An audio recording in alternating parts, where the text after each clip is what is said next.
Welcome to Co-op Mode, round 154. This is the official video game podcast of Secret Friends Unite. I am one of your hosts, Todd Oxtra, in beautiful Sauvage, Minnesota. There's no snow on the ground, but it's crispy in the wind. It feels good. Football's playing. The Christmas tree's up. It's only been knocked down by the cats once, but we are in for a fun holiday season. As you can see, the TARDIS is behind me. There's snow in the background. It's a wonderful time to be alive. Joined by Mark, the Canadian Carabin, where in Canada, you never know if it's Christmas or just another day in paradise. How you doing, buddy?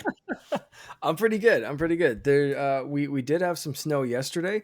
We traveled this weekend to visit some of my wife's family, and the drive home was brutal. It snowed the entire way, kind of a freak snowstorm. But the snow's all gone today. So your description is fairly apt today. Of you don't know if it's Christmas or just another day, because you wouldn't have even known it snowed yesterday, and it took me 6 hours and 45 minutes to do a 4-hour drive. So, yeah, I just, it was just one of those days. And then today it was just like, hey, what's up? It's nice out. So yeah, other than that, I'm great. So you played Ice Truck Simulator, that game, the Ice Truck game? Yeah. Okay, good to know. You're ready for it. Cranked some Pirates of the Caribbean techno music and just white knuckled it the way home. It was fine. Perfect. Well, there we go. And we are joined by a new friend on the co-op couch.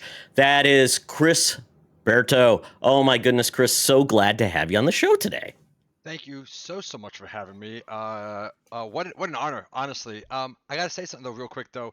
You guys are both seemingly freezing your asses off, and I'm down here in sunny Florida, and man, I gotta tell you, it hit, I don't know, 40 degrees. I don't know what that is in Canadian, but I had to put pants on this week. So oh no, I know the suffering you poor guys baby are dealing with. Oh my goodness, it's a Florida tuxedo. You got pants. Oh my goodness, I had pants, keep that weather nice for April. I'm heading down that way early April, so let's keep I'll leave my pants at home if that's what you're saying. It's gonna be good. Yes, total polar opposite. I was in Canada in April, way back when I was a younger man, 2014.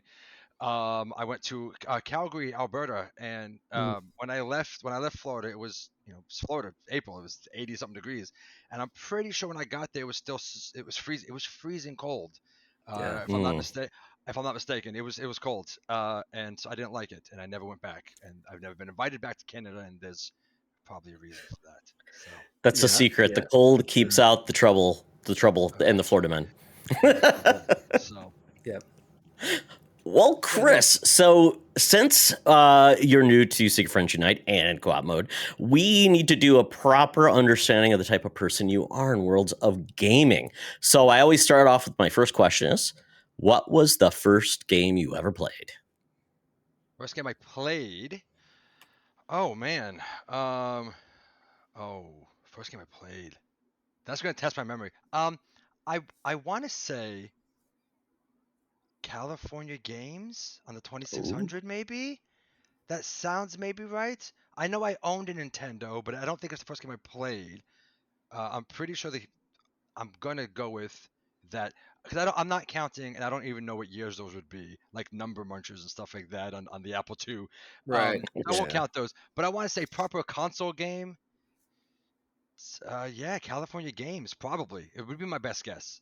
I think that sounds little hacky sack. Yeah, yes. It's a great game. Yeah. Oh yeah. What's the first one you have like solid real memories, like you can definitively say? Because I'm kind of with you there. Like my first video game, I don't, maybe Popeye in an arcade or something, but like first like definitive game for me would be like the Super Mario Brothers Duck Hunt like mix cartridge. Well, like I know that was like probably that one, honestly. Yeah. Okay.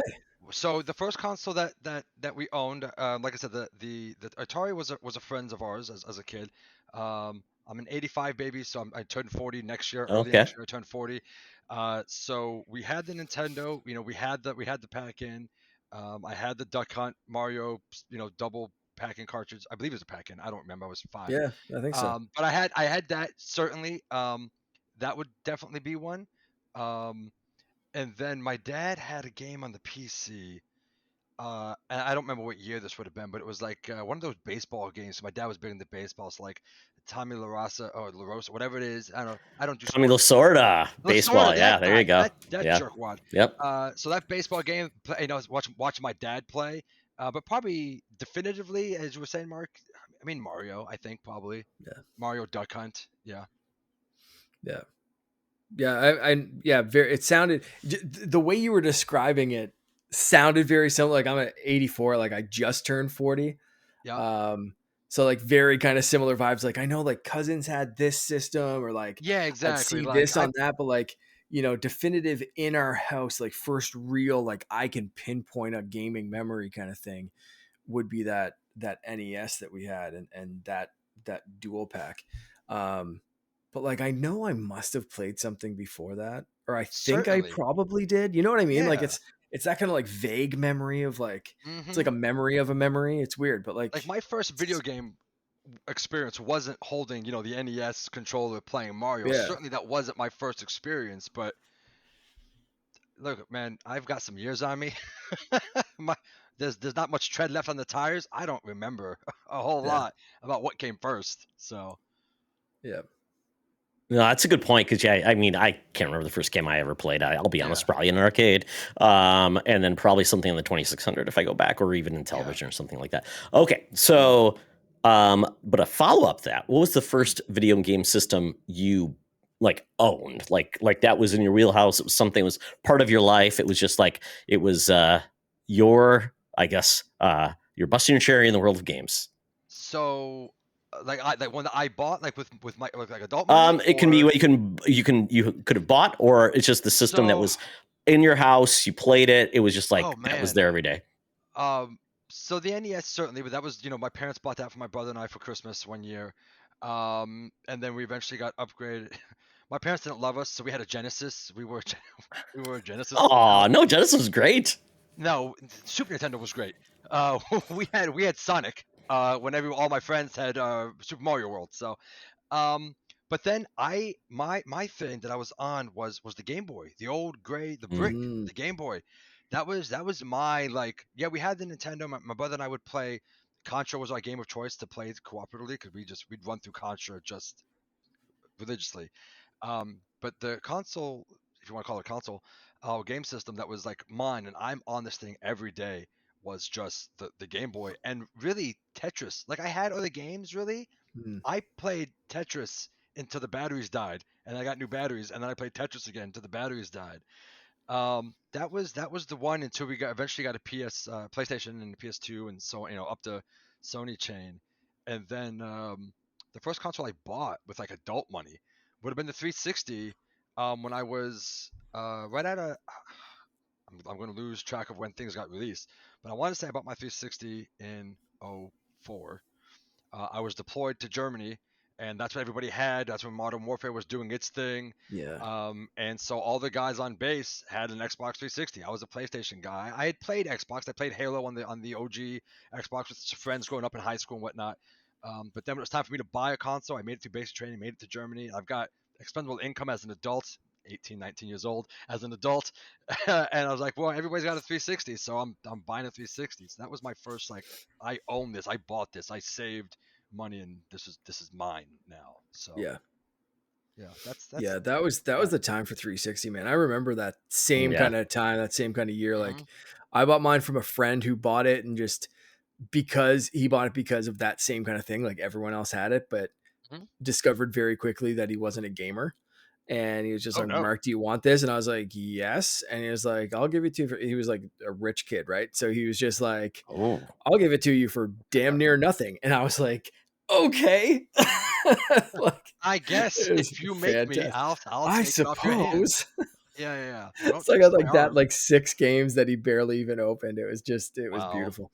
But like, man, yeah, you're so right. Like everybody had that 360 on the Oh go, and yeah. like Call of Duty, Gears of War, like Gears of War was the one. That's oh, the one, and so that was the one that got me to buy the system because I'm not a big multiplayer. I mean, I grew into one. I started playing online games with my cousin and stuff like that, Call of Duty and the likes.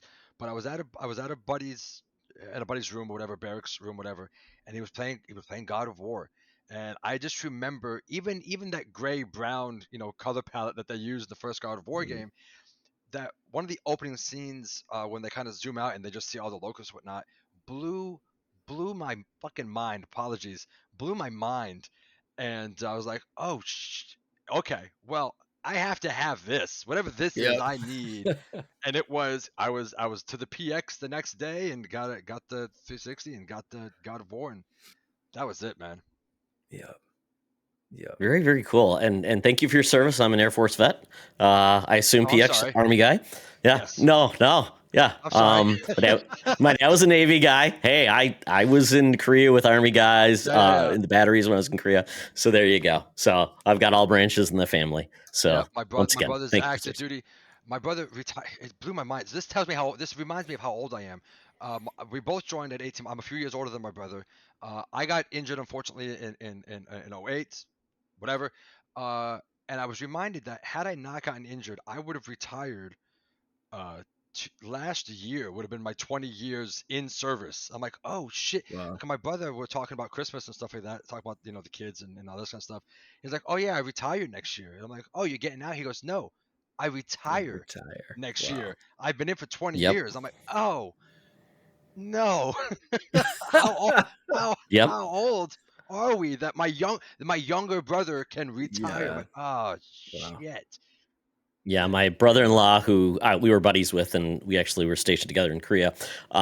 He just retired as a major, and it's like, oh my goodness, we're all getting old. To your point, and I'm like, oh yeah, I got out at 5 years, so I was like, yeah, yeah.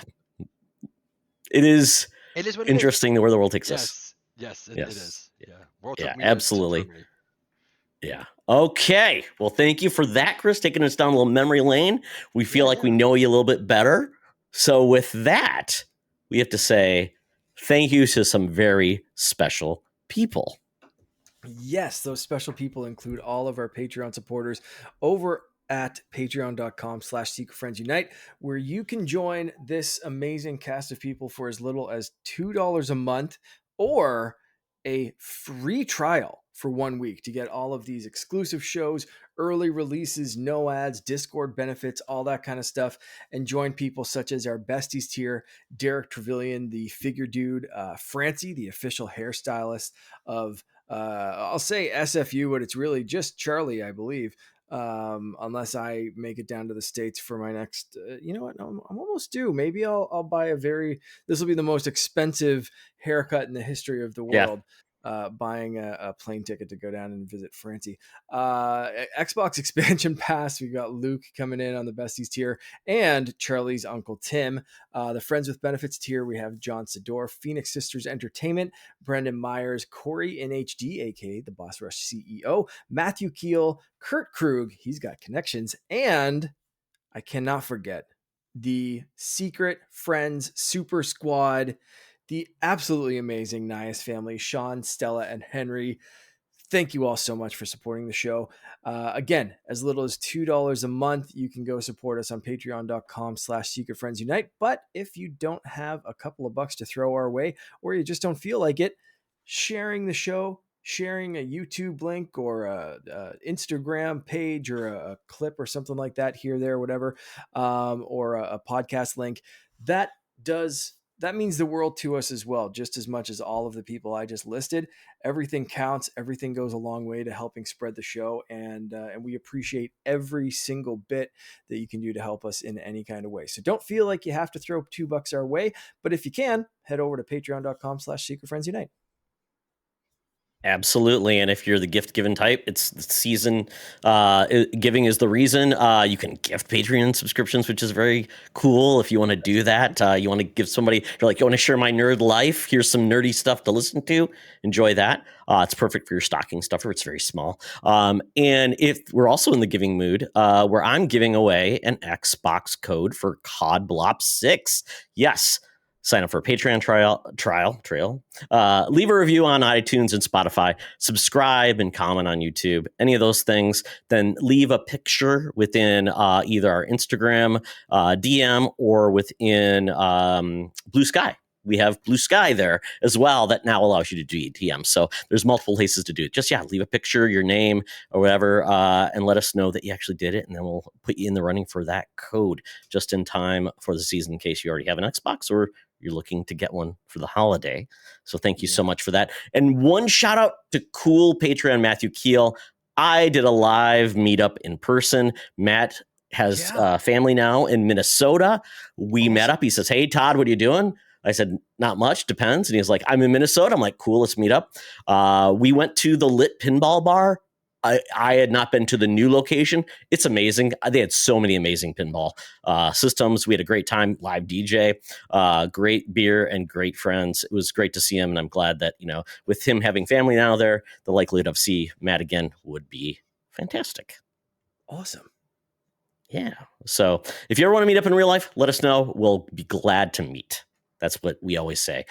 So with that, we get into one of my favorite parts of the show, and that is buy, rent, and return. So since it's getting chilly, I decided, you know what? Let's talk about ice characters. And when I picked this list, I did not think about fighting game characters, but that's where this just landed me. So, especially since I've been playing a little Marvel Capcom fighting collection, and there happens to be a little character called Iceman in that game. So, the characters I picked are Iceman from the X-Men, but also from the various Marvel versus Capcom fighting games. The ever-loving Ice Climbers from Smash Brothers and the wonderful NES game. And then Sub-Zero, you know him. The picture I included was the original, rotoscoped photo version, which I love to pieces. So those who I picked. But before I get into it, I'll just say really quickly, we had a couple picks on this. So I'll do Kevin Ainsworth. He said buy Ice Climbers, rent Sub-Zero, return Iceman. He said I may be biased, and of course, his little emoticon for himself in Discord is the Ice Climbers.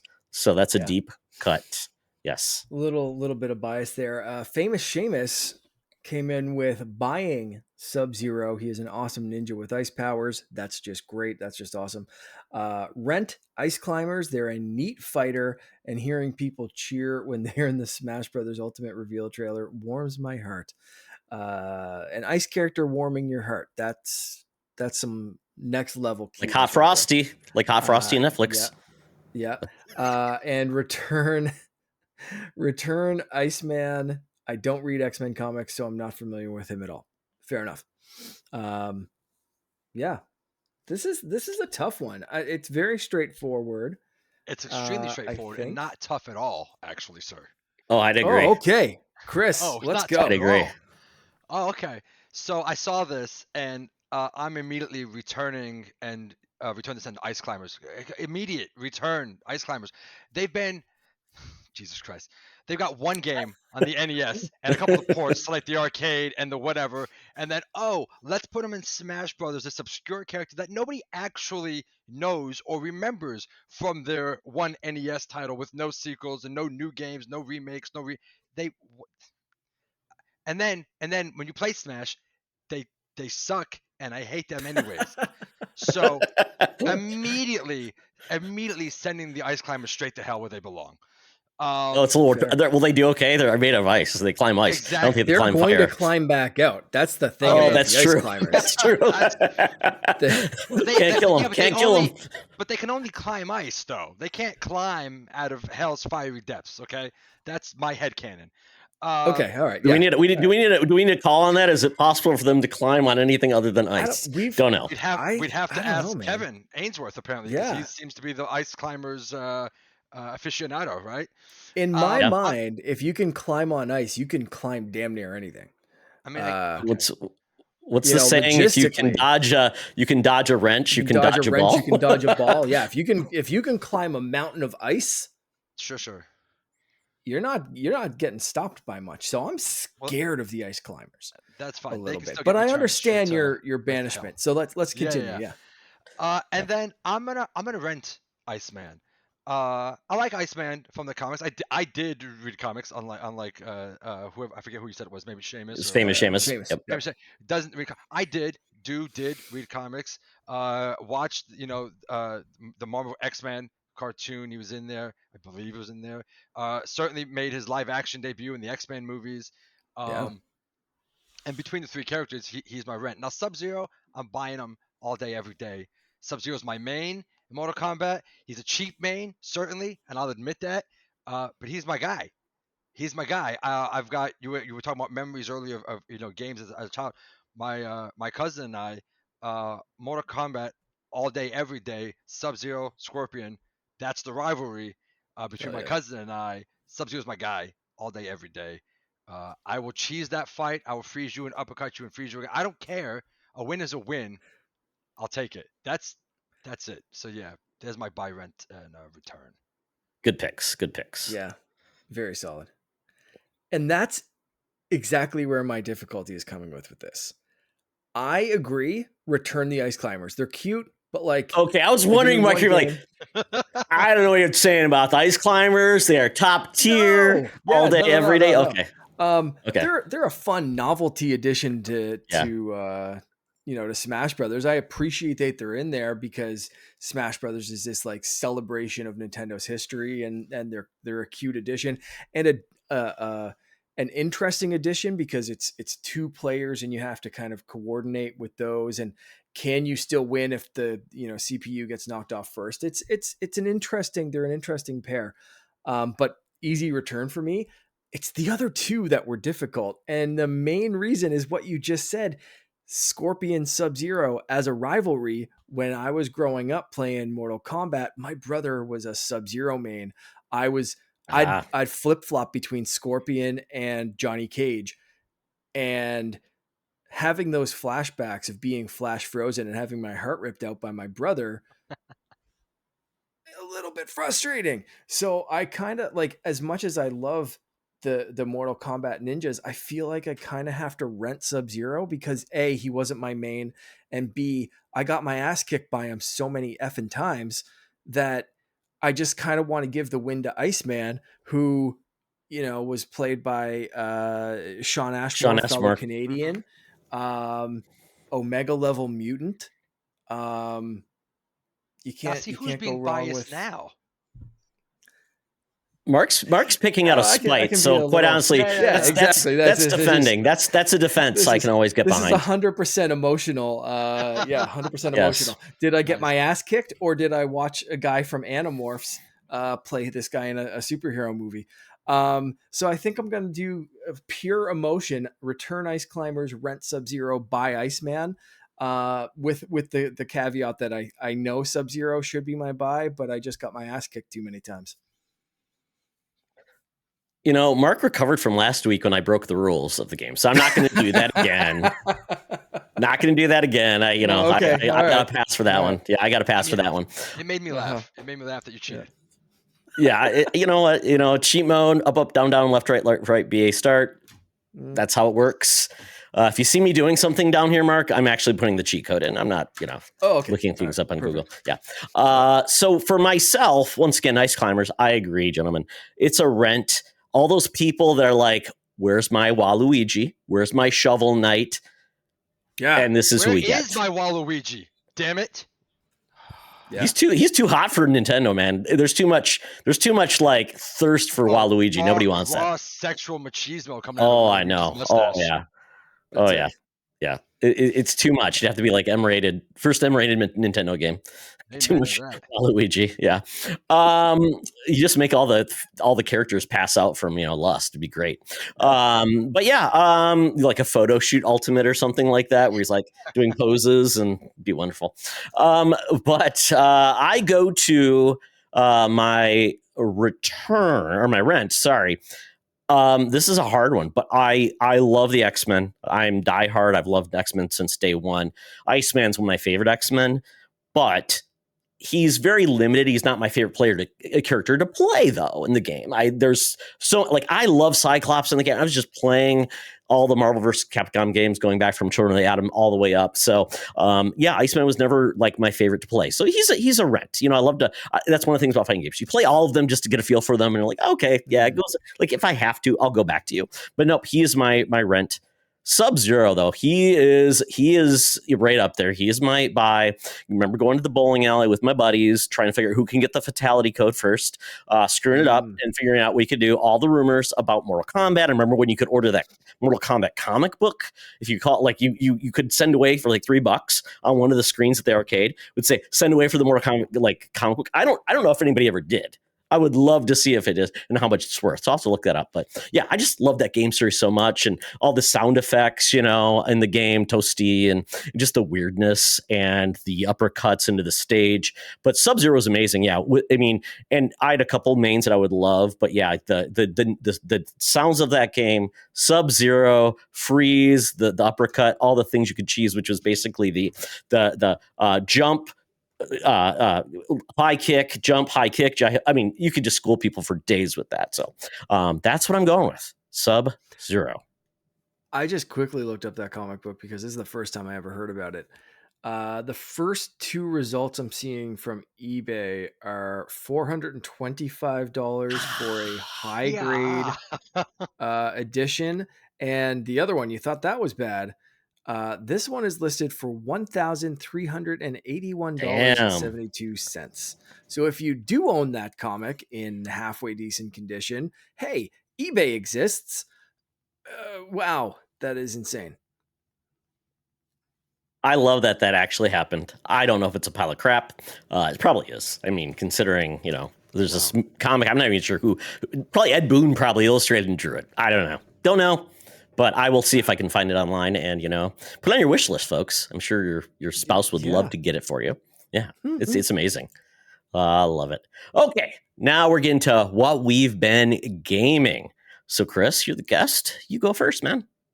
Oh man, so I mentioned to you guys before we started. So 2024 has been an interesting year, and I won't go into sad stories, but because of some personal issues, I have not played anything released this year that I know of. I take that back. I played WWE 24, 2K24.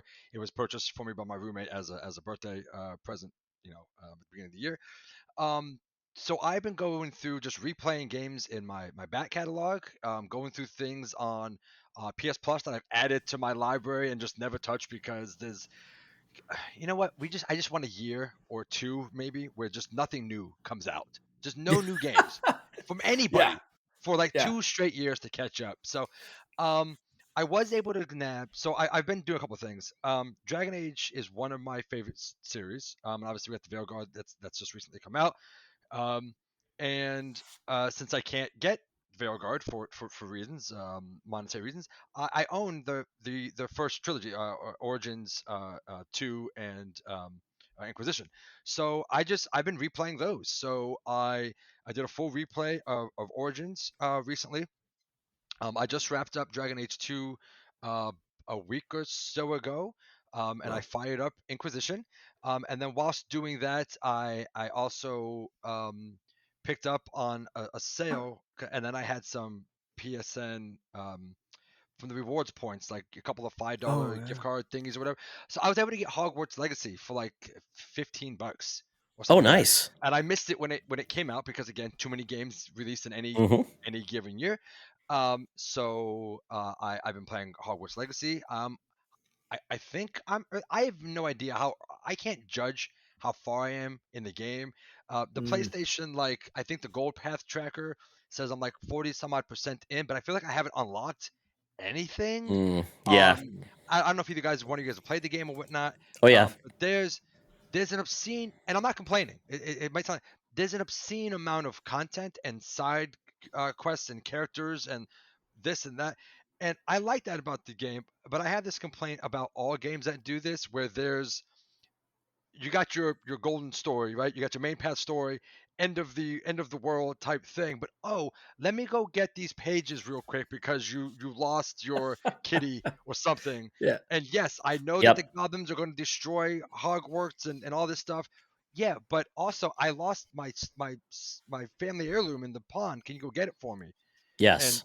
Sam Wellington, my wizard, Sam Wellington, um, is happy to help everybody with their mindless drivel because it's I get spells and experience points, and I think I'm a big trophy guy. I love my PlayStation trophies. And I was looking at the trophy list, and it doesn't seem impossible to platinum. And again, Wow. I've got Okay. Yeah, no. I've got time on my hand. I don't have anything new coming down the pipeline, so I think this should be another platinum for me. I know you have to do a semi replay because you have to join all 4 houses. Yep. Oh. Ooh. Well, Ooh. it's you Yeah. join a It's You house early don't in the have to game. Yeah, you and join like you early. don't have it's You to like join play early. very far. no, Yeah. it's like an As hour maybe into the game to get yeah, to the. I haven't played too much myself, but my wife has 1,000 or whatever it is, like full Achievement achievement points. Oh, score on the Xbox. yeah. And she said, yeah, that was like the toughest thing was restarting and doing all the houses, but like you popped off those achievements fairly early on, so it's not like a Like within full an replay through. hour or two to get through Yeah, the it's just like a quick intro of the mechanics of yeah, the Yeah. game kind of, and then exactly. you make it to Hogwarts, and then it's just like, oh, you answer a couple questions and then it'll pick for you, or you can say no, I want to be an XYZ, and then you Yeah, just manually pick. So I've actually contemplated just making 3 more characters real quick, just even before I finish the game, make 3 yeah, characters, run through that section, pop that trophy for joining all 4 houses, be done with it, not worry about it ever again, and then finish my playthrough. yeah. um, I was making my character, and my girlfriend, she's not a gamer herself, but she does like Harry Potter and whatnot. So I was like, hey, I got this game, and we got to make this game. So she helped me make the characters. She designed them. We've got great glasses on, and I like to play dress up in my games. So I like that you can get what one things they do, and it makes sense in the world of wizarding where you could change your appearance and whatnot. Yeah. Transmogrification is Yeah. amazing. So I love that feature. All RPGs need it, so you can get the gear with the best stats, and it Yep. looks like sin. That's fine. I'll make it look like what I want. So I have the most dapper looking wizard that's ever existed. I don't have a robe on. He just looks like he's just. And I shared it on Blue Sky and Threads a couple days ago, whatever. But he's a very dapper looking gentleman. And I'm like, we need Love a it. name. We need a name for this very dapper looking wizard. And she goes, Sam Wellington. I'm like, that's as British a name as I've ever heard. Done. So Sam is a young 5th year student at Hogwarts, and he's just Love it. doing amazing things there. So yeah, that's what I'm playing. And then I downloaded because it was on the 30th anniversary. You know, PlayStation's doing their big 30th Mm-hmm. special, and they got a bunch of stuff highly discounted. And the Doom 1 and 2, where they remastered them again for the 1000th time Oh yeah, on like a toaster, if you wanted to play it on a toaster. Yep. So it's at like 4K resolution, a billion frames a second on the PS5. So I got that for like $1 or $2 yeah, because it was already yeah. cheap That to one's begin with, and then stupid they put cheap. it Yeah. on. So and then so I literally just started that today, and I'm not good at Doom. I No, forgot. I'm not either. I love like It's tough. 2016 and then what was it, Resurrection, and I can't wait for Yes. the Dark Ages to come out. I think next year or maybe 26, whatever it is. Yeah. It's 2025. Yep. Yeah, I'm a big Doom fan, but I haven't played the originals in forever. So I just started up Mm. Doom 1, episode 1, and I put it on medium difficulty. I'm not this game. I'm not platinuming because I beat the game on like whatever the hard difficulty is, like fuck me slowly difficulty, whatever it is, the really hard difficulty. Yeah. Um, and so I'm like, I'm not doing that. Put it on medium and just play. And I gotta tell you, I'm not good at Doom anymore. It's too quick and I'm too slow. But Mm. it's a warm kind of nostalgic feeling. It brings me back to gaming on a PC, which is where I have some of my roots on PC gaming. Um, so yeah, so Hogwarts, Dragon Age, and Doom is my kind of trio at the moment. That's a good mix. Very, very cool. Very And Chris, I just eclectic. want to make sure you don't worry about Hogwarts Legacy. Actually, in that world, there's magic. So anytime you get a side quest, the world actually stops. So any Oh, of the well, there you go. emergencies, the world burning down, it just stops. It's paused for you. So don't feel bad that you're not saving the burning orphanage because that's okay. It's frozen. What I should do It'll is be there when you leave. I should have headcanon of a little time turner, the little Hermione Exactly. time, There you time turner. go. Yeah. I See? gotta stop the goblins, but first, time turner, get that cat out of a tree. That's right. Yeah, 100 absolutely. times. Absolutely. Yep. Yeah. Or you just say those orphans would be okay if I went and got an upgrade to my house. They would love for me to make sure that I got extra points for Hufflepuff. Oh, yes, and I'm a Hufflepuff, apparently. Hell yeah. You and Mark. That's how it went down, Hufflepuff. In this, Yep. Sam is a Hufflepuff Yeah. for reasons. So, yes. You, I'm me, a and Ravenclaw. That listen, Slytherin, I think by nature, but I was outvoted. There you go. There you go. One vote to Well, one. very good. I good picks. Dragon Age is a series that I always play a little bit of, and I just fall off of.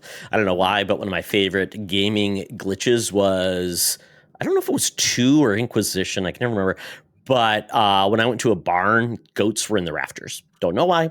Don't know how they got there. They were just hanging out in the rafters. I'm like, That's not a glitch. This Those is are fun. rafter goats. Rafter goats. The ice climbers climb up the boat, the barn, and put them up there. Those rapscallions. Which it's called a feature, and you're welcome. Yeah, that's it. True. That's a feature. They'll be charging you for that in the new game. They get the final laugh when they first DLC rafter goats. Yeah, they get the final laugh when they're taking care of business. Yeah, exactly. Okay, Mark, what you been Yes. playing? I've been dabbling in a whole bunch of stuff and not spending a lot of time in anything. Because just like I said, I went away this weekend, and I think gaming wise, this may have been the worst weekend to go away ever for me. Just because it was like a triple threat of just perfect things. I love Marvel, I love Indiana Jones, and I'm a Fortnite addict. And this weekend, I thought you were going to say you're a trombone fan. Well, that too. This weekend, Indiana Jones dropped. Yep. And I got to play an hour of it or so last night after we got home from that treacherous drive, and then I fell asleep. The game's fantastic. It looks amazing. The opening is a replay from one of the movies. I won't say anything more than that, but it is a very familiar scene for fans of the series that is really, really cool to see in engine recreate what you saw on screen. And apparently they dropped an update today that adds full ray tracing. Yeah. Because I noticed a couple of things in a few of the opening scenes that I was like, I think they're kind of cheating on the ray tracing there, or like finding little ways around it. But I guess this one kind of adjusts that. But fantastic opening to the game. And then the real kind of opening, jumps you straight into the mystery, feels like an Indiana Jones movie already. And, I kind of stopped playing when you get that traditional indie plane on a map flying and stopping in Newfoundland before they go across the ocean. Which is always just great for me. And it feels like it's going to be a great Indiana Jones movie. Gameplay wise, we'll see. The figuring out mysteries and figuring out the puzzles and stuff, I think is pretty intriguing. The combat so far, okay. The left and right punching mechanic and the parry blocking, countering kind of stuff. I think I either have to get used to, or I will get frustrated and turn the difficulty down so I can just mow through bad guys without getting frustrated, because this is a game that I really want to finish. But as Chris alluded to earlier, the game is fast and I am slow, and I may not want to master the parry blocking mechanic of the fist fighting kind of thing. So if I can indie it and some guy's coming up to me, he's like, hey, let's fist fight, and I just shoot him, that's going to be great. If I have to fist fight every single bad guy that comes along my way to get to the next puzzle, we'll see how I go. But so far, so good. I'm learning, and I'm really enjoying the atmosphere of the game, the puzzle of the game, the movie style quality of the game. Super cool for an indie fan. Yeah. Mark, I was going to say, It's just like Punch Out, so just remember that, Right. block, Yeah. block, then punch, get the star, Yeah. knock them out. That's the first thing you do. Yeah. But I have been listening to a couple of the folks who played it. The game actually discourages combat. That's what I've heard. Oh, okay. Basically, All don't use your gun. Don't alert people. Use your whip if you can for a little bit more. But basically, the developers actually just wanted to discourage combat, shooting, things like that. So they said essentially your gun is there, like as a last result. But quite honestly, it's not meant for. Okay. So Perfect. Because yeah. So the next one of the bits I did was that kind of lesson. I learned that very quickly after I lost a couple of like the first fist fights. And so then the next group of people I saw, I threw a wine bottle over in a corner, and the AI is pretty intelligent. So the guy kind of went over and checked that out, and I hit his friend in a shovel, in the back of the head with a shovel, knocking him out instantly. And then I kind of hid his body in a corner so his wine checking friend wouldn't find it. And then I kind of disappeared into the shadows. So that kind of combat was super, and I thought super indie style of just like, hey, look, a distraction, bop, and I'm gone. So yeah, that makes sense.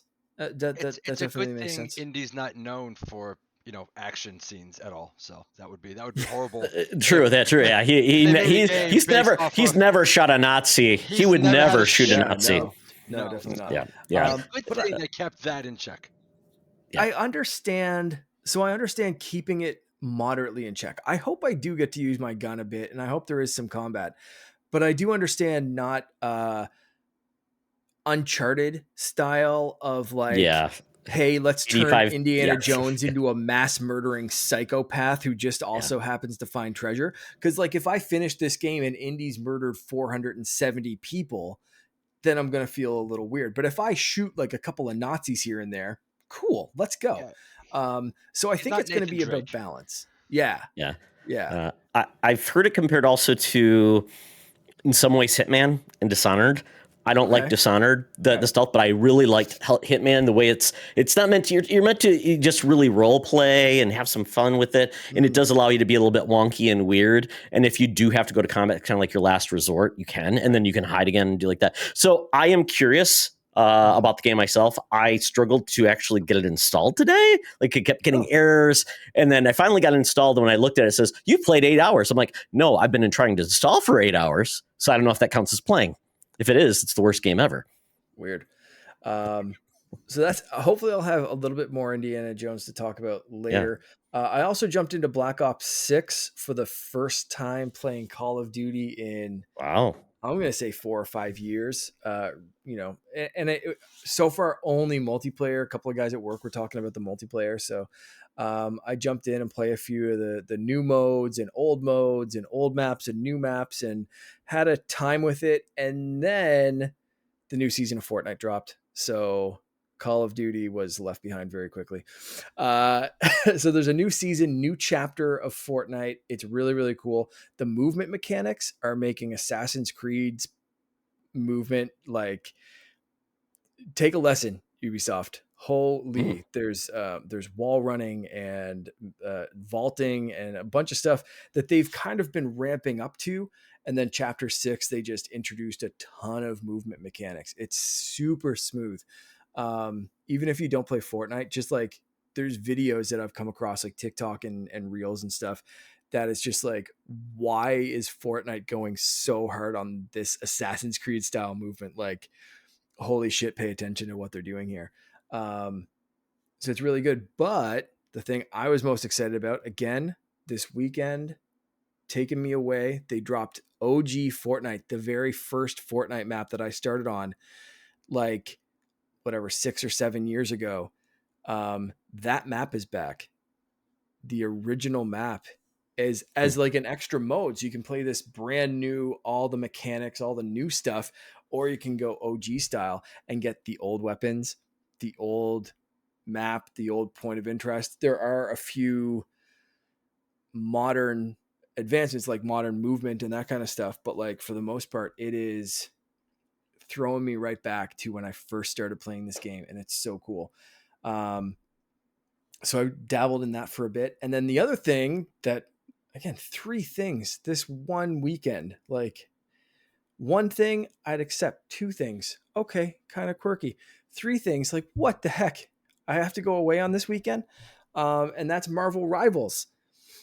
Free to play, Overwatch esque Marvel game. I love Marvel so much. I'm so excited I played one match of this so far as Moon Knight.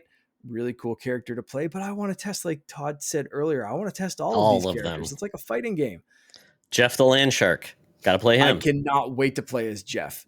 It was a toss up. My first match, I was like, do I pick Moon Knight or Jeff? And I wanted to go a little bit more attacky for my first match rather than support. So that's where Moon Knight got the play. But yeah, man, Jeff the Land Shark's going to be fantastic to play as. He's so cute. So I really got to put some more time into that game. And then again, just got the Quest 3S for the Black Friday deals that were going on. And I did play, after our last episode, I played Tetris Effect Connected. My wife and I both played that one. Such a great game. And then I saw that Trombone Champ has finally dropped in VR. If you haven't played Trombone Champ, I played it on, I want to say Switch, but it's been out on everything. It's such a ridiculously stupid music rhythm kind of game that almost sets you up, and it almost encourages you to play the wrong, or like to play wonky kind of notes, not the wrong notes, because you will get booed, but oh man, everything's just so goofy in this game. It's just so goofy, and VR is so good at making you feel like you're up on a stage and people are actually booing or cheering you in a crowd, that I was like taking bows in my living room and like really kind of getting into it. And my wife's just like watching me like, you look so ridiculous right now. Cause like I'm moving the trombone up and down and in and out. And it's just fill in the visuals. But it's a fun game. It's a very fun game to watch people play and to play yourself. So if you're, I think like Todd and I and a lot of other people this holiday season jumping into virtual reality, Trombone Champ might be one to test out. So again, dabbling in a whole bunch of stuff. I love it, Mark. I love it. Yeah, that's what it's all about. Finding a buried treasure. Maybe that's your next favorite game. Yeah, maybe. I really, out of all of these, I really want to get back into indie. Yeah, that's and maybe play some more Rivals, but like Indiana Jones is top of my list. So if I'm going back to anything this week, it's indie for sure. And indie's from I heard like an 18-hour experience, so it's like doable. Oh, okay, doable. Yeah. Yeah, versus like it's 85 hours long. So I'm like, ugh. And you can like in between, you can just say, hey, I'll play a round of Marvel Rivals because it's always there and it's quick rounds, which is very nice. Mark, I was gonna say I did see Luke Lore playing Fortnite, and he was playing a interesting like Turtles-esque arcade beat 'em up. Yeah, dude, there's like 2 or 3 different Turtles experiences in Fortnite now.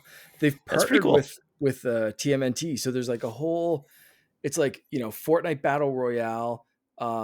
Fall Guys, the racing mode, the music mode, and then there's like, or Lego mode, and then Turtles. Like there's a roguelike, there's a beat 'em up.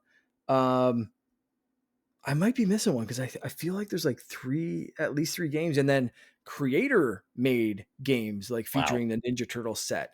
But yeah, like there's like a couple of very competent, good Ninja Turtle games just in Fortnite for free. Like, here, play a Ninja Turtles game. It's great. Fortnite is everything that PlayStation wanted Dreams to be. Right? Oh, Dreams, home. Everything PlayStation is trying to do uniquely. Yeah. You can do any. I haven't played Fortnite in a little while, but I used to play it fairly often with my roommate before he moved in. We played all the time, and it's so much fun. I mean, getting a stormtrooper and a Ninja Turtle and Kratos and Master Chief on a squad, and then going to shoot the Easter Bunny in the face or something, and then they introduced, like you said, the music thing, the Rock Band knockoff, the racing stuff, the Lego stuff, and then all these, like you said, these creator modes. I kind of fell off of Fortnite. I got some of the characters that I really wanted, and I played ad nauseum with them, and did several battle passes, and then just kind of fell off. But I poo pooed Fortnite for several years. I was Everybody so does against before they get the, into it. well, Yeah. it was the building mechanic, and I still refuse to Oh, play the yeah. Oh yeah. standard building mode. As soon as they introduced no build mode, that that flipped the script entirely because the mechanics of the game otherwise are fantastic. Like I said Yep. earlier, game fast, crisp, slow. I can't play a shooting game where I see you, I get to drop, I shoot you, and then you've built the Taj Mahal in 32 seconds. Yeah. Yeah. Yep. And I'm like, how do I build a staircase? And like I can't.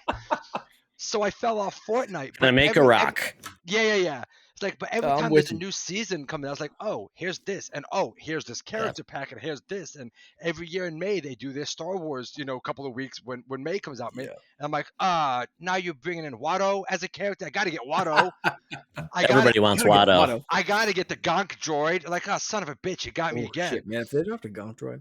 Right, I'm telling you. Yep. He'd have to be a backpack. He'd be a bling item. The Gonk Yes. droid. He'd be a Yeah. bling item. Yeah. But like every time I hear about a new Fortnite season, I'm like, they're gonna get me. Never aren't they? stops. And Don't stop. I've Don't never stop. been happier to be like financially unable to play a game, even though the game is free. I'm like, I can't get any skins. Joke's on you, Fortnite. I'm gonna play for free. Yeah. What's the saying? It's not for me, but I'm just happy for the people it's there for. Oh yeah. Fortnite. Yeah. Every time I see a new thing, I'm like, man, I wanna try it. My roommate, he's like, oh, did you hear about the new Fortnite thing? I'm like, yeah, I heard about it. I can't play it. Leave me alone. I'll just show up when Kendrick Lamar drops his next diss track on Drake, and then we'll go from there. That was the other thing that happened that I sadly missed the live show of that season ender event, but holy crap, watching the replay if you haven't.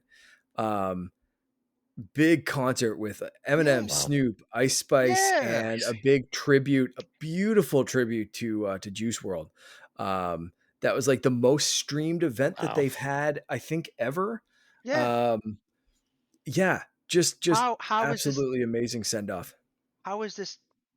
This again, Fortnite is the platform that like Sony wished they had when they did. Oh, Dreams is a game, but you can make it yourself. Nah, Epic's like, hey, we made this game. Here you go nuts. And then like, it turns into this thing where we're live streaming concerts with Eminem and Snoop, and I'm like, this was a shooting game. It started off as a base building game first.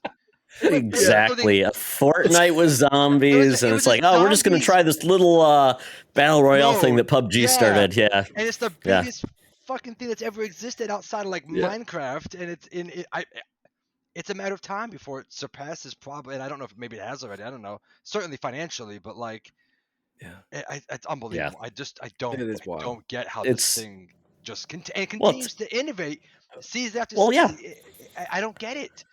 Yeah. My God. Yeah, I mean, they basically, it's amazing when you make one of the best game engines in the world, and then you just let people go ham. So it makes like that versus like everybody else is like, oh yeah, we got to use Unreal too. So it's like they've already got the foot up, and that's where they try out new crap, and then it works out, and then they can sell their engine. It's the perfect moneymaker unless you're the Epic Game Store, and then I just go there for the free games. I can't believe how long I poo-pooed it just because the building mechanic, and for me, that's when the flip switch. Like, oh, you don't have to build anymore. I'm in. Yep. Zero build. I haven't gone back since zero build mode. Like that is all I play. I dropped into a match with my nephew, and he had build on. I was like, how the hell do you do this? It's been 3 years. I've not played. It's for smaller hands, Mark. But not happening.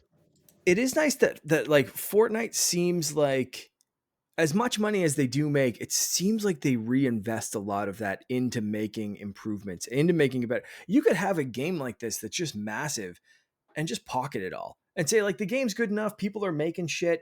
Let's sit on it for a couple of seasons. They cannot do that. They cannot do that. They paid Eminem and Snoop Dogg to do the concert. That didn't cost them $10,000 and a cheeseburger. They paid money to get Eminem and Snoop Dogg and all these other people, and then the past concert they've done. They're making money blindfolded, hand over fist, but they're spending it. to Yeah. improve the game. Ask Overwatch what happens when you don't release content. People find other things to do. So Fortnite can't, and nobody can keep up with Fortnite. That's the main thing. You saw what Halo tried to do. Halo couldn't get it right because they're like, we can maybe put out a suit of armor or a map every 2 months. And it's like, that's not how it works, folks. Not when you're paying. I did want to say, Mark, on Trombone Champ, though, man, just think of what Wii Music could have been. If Wii Music didn't, that's half a joke, I think. But like, if Wii Music didn't take itself so seriously, if Wii Music didn't take itself so seriously, it could have been Trombone Champ. Oh, absolutely. If they leaned into the absurdity of playing with like the Wii remote as drums, if they understood how memeable Ravi Drums was, and instead they rolled this jackass out as a serious, hey, watch this game demo. If they had of just like recognized that was an insane moment of internet stupidity and just a memeable thing. Memes didn't exist back then, Mark. Memes didn't exist. Meme culture wasn't a thing. It was too early for its own good. It missed the boat by about 5 or 6 years. It missed the boat. It's a little bit. Yeah. I mean, Trombone Champ essentially has the same soundtrack of like free birthday music and John Philip Sousa. Exactly. Yeah. I love it. I love it. It's free, whatever, royalty-free tracks. It's stupid. Nothing sounds or looks good. No, it's co-op mode. It's bad. It's a joke. That's the difference. You're right on. It is kind of funny that Nintendo now has their Nintendo app music, and I'm like, they really need to come back with a music game. They really do. They really do. They've got that whole thing. They played around with it with certain things, but they really need to come up switch to make a fun video game. Even like team up with Trombone Champ. Like they teamed up with was it Crypt of the Necromancer? Just team up with Trombone Champ and do a Nintendo but the Nintendo version has Nintendo tracks. So that's the only way you can do it. I think that would be amazing. Maybe make the Ocarina Champ. I don't know. I want Diddy Kong's Bongo Revival. Exactly. Just whatever it is. Bongo Champ. And it's compatible with your GameCube bongos. Hook them up. And then 8-Bit Dough will make bongos. And everybody will be happy. They will. And they'll have a color scheme like the GameCube, and they'll do the NES, the Super Nintendo color scheme on the bongos. Sell 1 million units. Why don't I work for Nintendo? Well, I don't even run Nintendo at this point, I don't even like Nintendo, but I can make a good idea. Hell yeah. Exactly. with Alarmo support with your music game. Jesus. Your shitty music wakes you up in the morning. Exactly. It'll play your favorite tracks that you made. Get out what you put in. Trombone Champ. Yeah. That would wake you up every day. Oh my God. Yeah. You let your kids do a bongo song. You wake up to that. Yeah, that's a great way to get your kids up. Yeah. Oh my goodness. Okay. Well, I am enjoying this. Like Mark, I did partake, finally got back into the world of VR. Chris and I were talking. He had the Quest 1. I also had the Quest 1. I was a little bit, talk about a spite. I guess this was a spite purchase in some ways, because the Quest 1 spited me because they dropped support really fast. And it's like, oh, none of the good games are on it anymore. I'm like, but with Quest 3S, I feel like I'm at the entry point where it's like, I've got years ahead. It's great. They've done a great job with Quest 2 support. So I'm like, I feel like then they're all in on this when making the 3S kind of like what the Quest 2 was and the Quest 1 was with that lower entry point. I really like it. Played around with it. My only complaint so far is I absolutely hate the head strap. So I'm going to invest in a new head strap. I don't really like it at all. So I've ordered one. It's going to come, and it's actually going to have a battery pack in it too. So I think it's kind of cool. Nice. And it's got the Mark. It's got the twist it to make it tighter. Yeah, that's so. I bought the Elite strap for mine too. But not the one with the battery. I think you're onto something. Yeah. So because I was asking XCP, they have a really good VR chat area now, and I was asking what do you recommend? They said, yeah, okay, cool, I'm into that. And then I'm going to get inserts, Mark. I'm going to get the Zenny Optical. Even in the thing, they even offer it like Zenny Optical. You can get lens inserts. I'm like, I'm doing that. So I'm going to do that because I want to take these bad boys off and just have a good time. So that's my 2 investments I'm going to make, and I can't wait to get into it. Mark, for 20 minutes before we get the podcast, I started Batman. So I did play something. So I was one step ahead of you from last week. We were like, I just got the thing. So I got the thing, and I started Batman Arkham. It's great because all my content showed up from my Quest 1 days. But very cool. But I don't know what it is with me in it because I'm short. Maybe it's like VR doesn't like my height. So I definitely screwed up with adjusting my height because like in Batman, like you start off the mission, like you got to grab something on your belt. But my belt seemed like it was in the wrong place, and I felt like I was sinking in the ground. So I'm like, "What the hell?" And I couldn't get my other side. So I'm like, I got to figure out how to. And I can't remember like how do I adjust the height again? And yeah, There's something weird with because I agree with you with the Batman.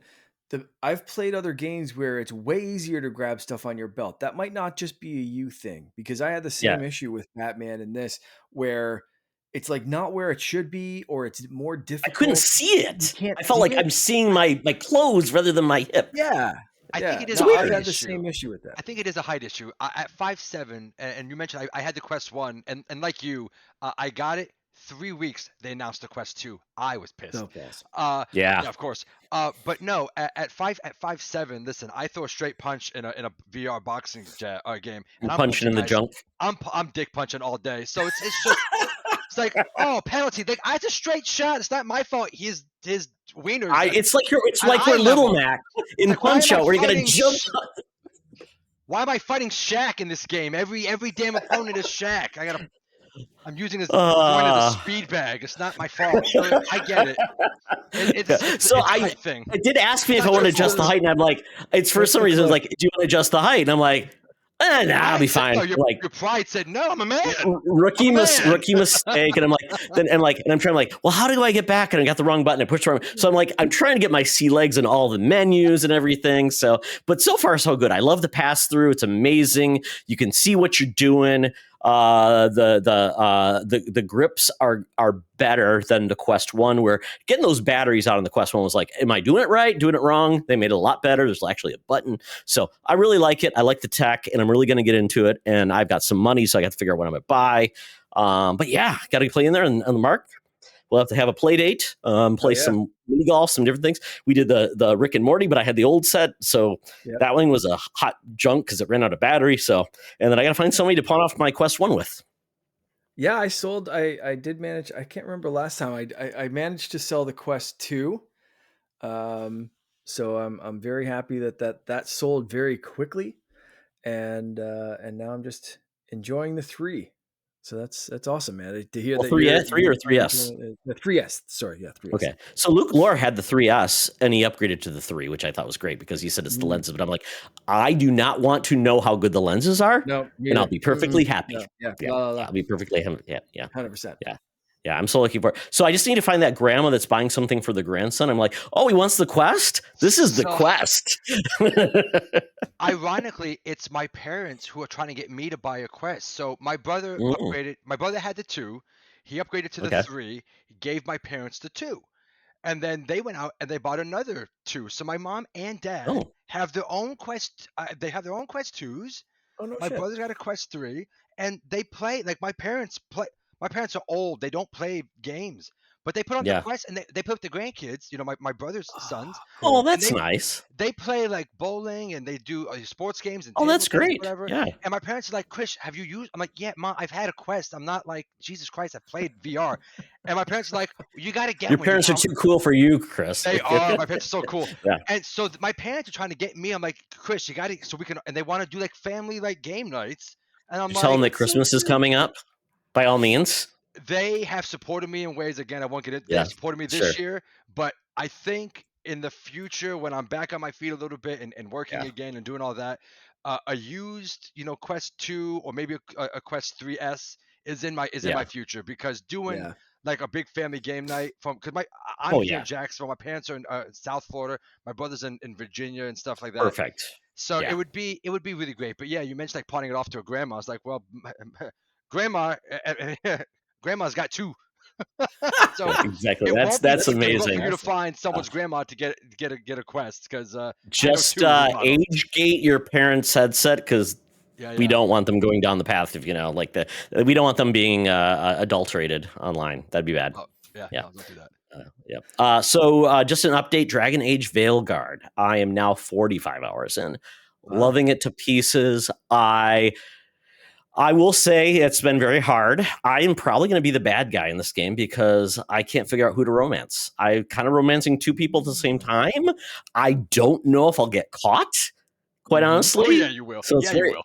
well, I'm sure I will. So I'm like, at what point do I like, because there's a point where it's like, it asks you, do you want a romance or are you just flirting and want to break it off? Mm-hmm. So and it's unfortunately I'm in like this this lighthouse where it's basically like this extra dimensional area where that. So basically you got a house over there, or a bungalow over there. You got a bungalow over there. You go. So it's like it's too close for comfort. And I had to let a couple people down easy because just me, Rook, with the long red hair. I'm beautiful. I mean, I'm a very handsome man. So it's a great game. I absolutely love it. Although I will say this game has got the controversy of the woke thing. And I'm like, what are people talking about? I'm like, yeah, there's one character. I do have to say that this game did suffer from some of the worst, what is it? Dissonance? What's the terminology they use for it? Cognitive dissonance. Yes, where I'm like, I'm in a fantasy world thing, and they brought in something that is so 2020, Yeah, 2020, 2024 that they actually use terminology that I'm like, why? This felt like somebody. Yes, I'll spoil it. They use the term non-binary. Yes. Yeah. I don't think people in this fantasy world have ever heard that term. I mean, it's so funny because they even said, the one character says, in my language, there's a term for this, blah, blah, blah. I'm like, oh, okay, cool. And then they don't even bring that up again. And they drop non-binary. I'm like, I have nothing wrong with that, but it was just the way it was handled. It was so took me out of a fantasy role in the experience. I'm like, if they had used another term, it's just it felt like it just weird. It was like, that's the first time. So I'm like, as I understand it, and again, I haven't played the game because I'm playing the trilogy or whatever. As I understand it, and this is not, I don't want to offend anybody. I'm pro. Listen, ally. I am your best friend. As I understand it, I believe it's the creative director is and again, I'll apologize if I misgender anybody, but I believe the creative director is a transgendered individual. I'll say that because I don't know male or female, whatever. But I believe the creative director is a transgendered individual, and that and I get that you want to put yourself into the game. You want to see yourself and and that's great. And yeah, the option. I mean, the character I downloaded because they put on. They just a character creator. Yeah. I have made so many characters, and I don't understand how the hair physics in this game works the way it does. I made a dwarf with the most luscious head of hair I've ever seen in my life. But even in the character creator, it's like, yeah, you can have your pronouns. You can be male, female, and then have your different pronouns. You can change your voice. You can do whatever you want, which is great. And that's so amazing. And I'm up. Yes, you should. But when you have an otherwise fantasy setting of different races that don't exist, the Kunari don't exist on any plane of existence, and then you bring in a very, I don't want to say American, but a very Americanized, it's like a Western it's a Western perspective that is very feels a little off. Yeah. And not for a negative reason, but a politicized terminology. It doesn't fit the fantasy world that you have created, and you should have that in there. That should be an option. Certainly, you should be able to have that option as a character or as an NPC, and have all these different parts. But when you use a term that's to the game, and you can describe what that means even in the game, in the lore of the universe that you've built, but use a fantasy term. You've got all these other fantasy terms. And they did. That's the biggest thing. They did use a term where they talk about somebody not feeling comfortable in their own skin, and the characters dealing with that. I totally get that. I'm like, that was great. It was poetic. It made me feel like in this world that is something that exists, and it becomes a talking point. And there's some really good discussions, and it's very supportive of this character, and you can be very supportive, enjoying them, and it's great. And there's a conversation with the character with their mother where it happens, and I'm like, this is amazing. And that was my only issue. So I felt like that was something I felt like they failed from an immersive narrative in keeping you in the world. I think there's other games where they can do that. It's modern. I think of what is the series? Was it called True Colors? I'm always screwing up the name of the game where it's like young characters. They're dealing with emotional issues. Oh my God. Oh my God. They just released a new one this year too. It's like, I keep calling the Colors game. I can't remember. Life is Strange. Life is Strange. Yes. And they deal with issues like that, but it's a modern world, so you kind of feel like I get that. Yes. Yeah. You almost expect in a fantasy setting to have more of a, like you said, they came up with a name for it in the game. Yeah. Mhm. Okay, yeah, because you almost expect a different name for it or something like that. If they're going to be giving different names to everything, and they're, like you said, it's not always or not usually real world counterparts. Mhm. And I wonder if they could have borrowed something real world that From like may not, historical culture or something like that, like even. I'm thinking like, some Native American cultures called it Yeah. two spirited or something like that. Yes, Would absolutely. Yeah. would that be a little less jarring? And I haven't played this. I have no idea of the context of this character or the game, but I'm thinking of something that might sound more fitting in a fantasy setting rather than, like Chris said, a very Americanized kind of sound to the word, the terminology, or something where if everything else is, It'd be very, like very fighting a fantasy. dragon and then going to Burger King. It's like Yeah. Yeah. Yeah. yes, It's they probably very of the have time in a world that's right. supposed to feel out of time. It's They supposed to probably feel like a have different universe. Like Yeah. dropping the word attractions. yeet into Lord of the Yes. Rings. Oh yeah, Like just or that's it. yeah, I love or it. just Yeah. like I Yeah. you've got Riz. If they drop that, I Yeah. mean, and I will admit one of the characters comes off a little bit like, oh yeah, you sound a little too American, like you're too a little casual, and Yeah. when everybody else is speaking at British accents and high language and doing the thing, Right. and oh my god, or you got one guy who's almost like Antonio Banderas, very sexy, very Spanish man. Yeah. He's an amazing Yeah. character. Like, and everybody talks about him. He's amazing. But it was funny because it's like in a world where I believe there's Kunari, which are kind of like half dragon people with horns. I feel like I can get my suspension up for anybody and their sexuality, their gender, whatever. They can have two genders. But yeah, it was just weird. But other than that, I mean, I still love the character, still love everything. And I'm still going forward. And I was trying to figure out how much for I have to do. But man, that game it's not like it levels with you in difficulty at times. So you never feel like you can just go in and wreck house. You always feel like you're getting a challenge, which is kind of nice. Some people don't like that. Some people like, I want to feel like at this point, I destroy everything. I can beat you down with one thing. So I do like that. And I'm getting close to the end and I'm really just loving the lore. And I think, Chris, because you have just been enjoying those games, I think you really like it because it builds on those things. It is very much more action oriented. Yeah. But I do love the combination of characters. The skill tree is pretty great. And I really do enjoy the storytelling. Some people don't, but I just really like it. Feels like there's a very heavy narrative. Like after you finish a mission, you've got like a narrative saying, well, they didn't know, but in the background, this character is doing this. And it's like, ooh, it feels very, I can't wait to see what happens next. Like I'm watching a show in the ways. So really enjoying the game. So yeah, I probably will be finishing it soon. I think I've got like 5 main story quests left. So, I mean, it's been great. I did not know if I would like this game. Really love it. I've been wanting a BioWare game that felt like Mass Effect. What they learned from Mass Effect, they applied it to Dragon Age, and I love it so much. Other than that, really quickly, Marvel Capcom Fighting Collection. This came out for Switch and PS4. This is such a good value. It goes back to the original days of like the first Marvel fighting game that Capcom made, which was, I believe, is either Marvel Children of the Atom or Marvel Superheroes. One of those two.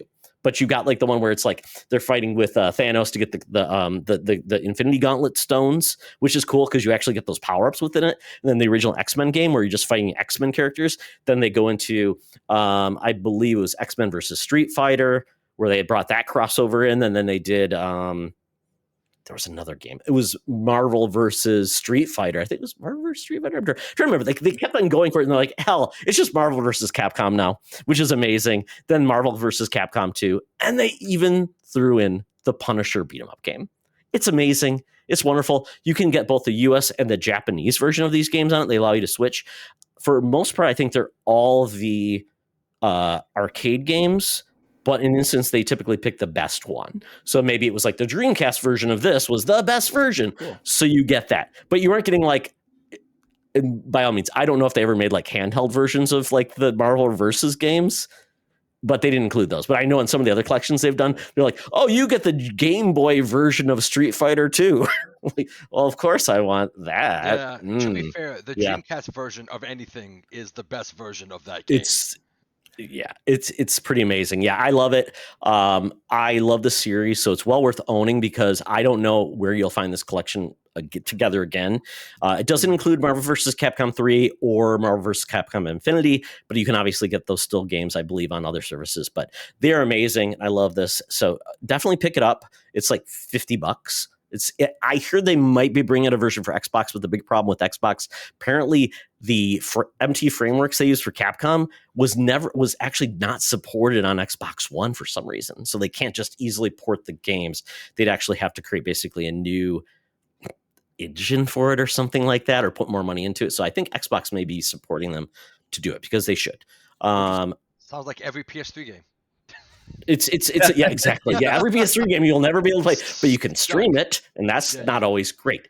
But the cool news is these series are so successful. We're getting another collection of Capcom games, which are coming out soon. I think it's Capcom Fighting Collection 3, and it finally has 2 Power Stone games. The Power Stone games are coming to modern systems, boy.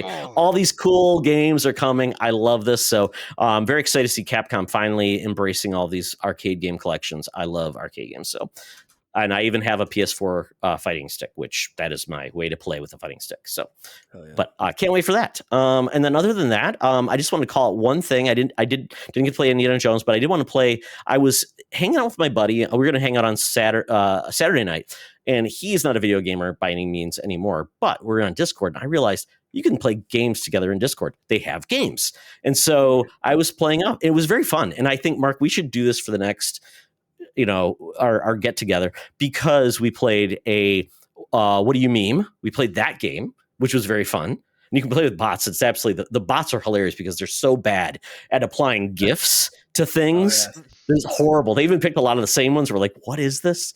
So that was fun. Then we played a trivia game, which you can play together against each other, against other teams, which is fun. And then the last game I played, which I was just trying to find a game that was action packed. And that game is called Bobble League. So this is essentially soccer in Discord, where you're like little guys. You have like a 4-man team. You pick them, and you can pick different teammates. But it's turn-based, and the only reason it's turn-based is because the ball goes and bounces around. You have to score goals. That's all it is. But what you're doing is you're basically controlling your characters in a dimension. Basically, you pull it back, almost like pinball or pool. Your guys basically go one direction, and they can go a little bit or very far. And then basically everybody picks their decisions in real time, and it gives you so much time, and then the clock stops, and then the actions happen. So you see the ball go all over the place. It scores or you don't score, and there are power-ups. Like you can put ramps in. You can move characters around. You can put down like goo that traps somebody. You can replace characters. You can make big head mode, which makes them more powerful. And you essentially go for 90 turns or the first team to 3. Wow. It's hilarious. We had so much fun, and it's just goofy, and you're like, oh my God. So it kind of reminds me of one of those like simple to learn, hard to master, where you try to figure out where the ball's going to go, like pinball or something like that. And it just chaos happens. You're like, how did that happen? And the ball turns into a beach ball too, or, the guys move around. So it's highly recommended, and it's free, obviously. So just look through Discord. You can even make your own server. Like I made my own Todd Oxtra server, Mark, where I can invite people who can play games together, and it's through voice, there's video, and it's fun. I highly recommend Discord gaming. All right. Yeah. It's something to do. Like Chris, you talked about playing with your parents. You could hook your parents up and they could play with a family member. I don't know how many people you can have, but I imagine it's a lot, and it's very easy to do. Maybe cast it to a big screen and play it that way. Interesting. So I'm on and off Discord in waves, and I haven't used Discord in quite a little while, but I didn't know that was a feature that existed in Discord. I'm not sure if that's a semi-new thing or just. They've been adding it, and there's a list of Interesting. Very interesting.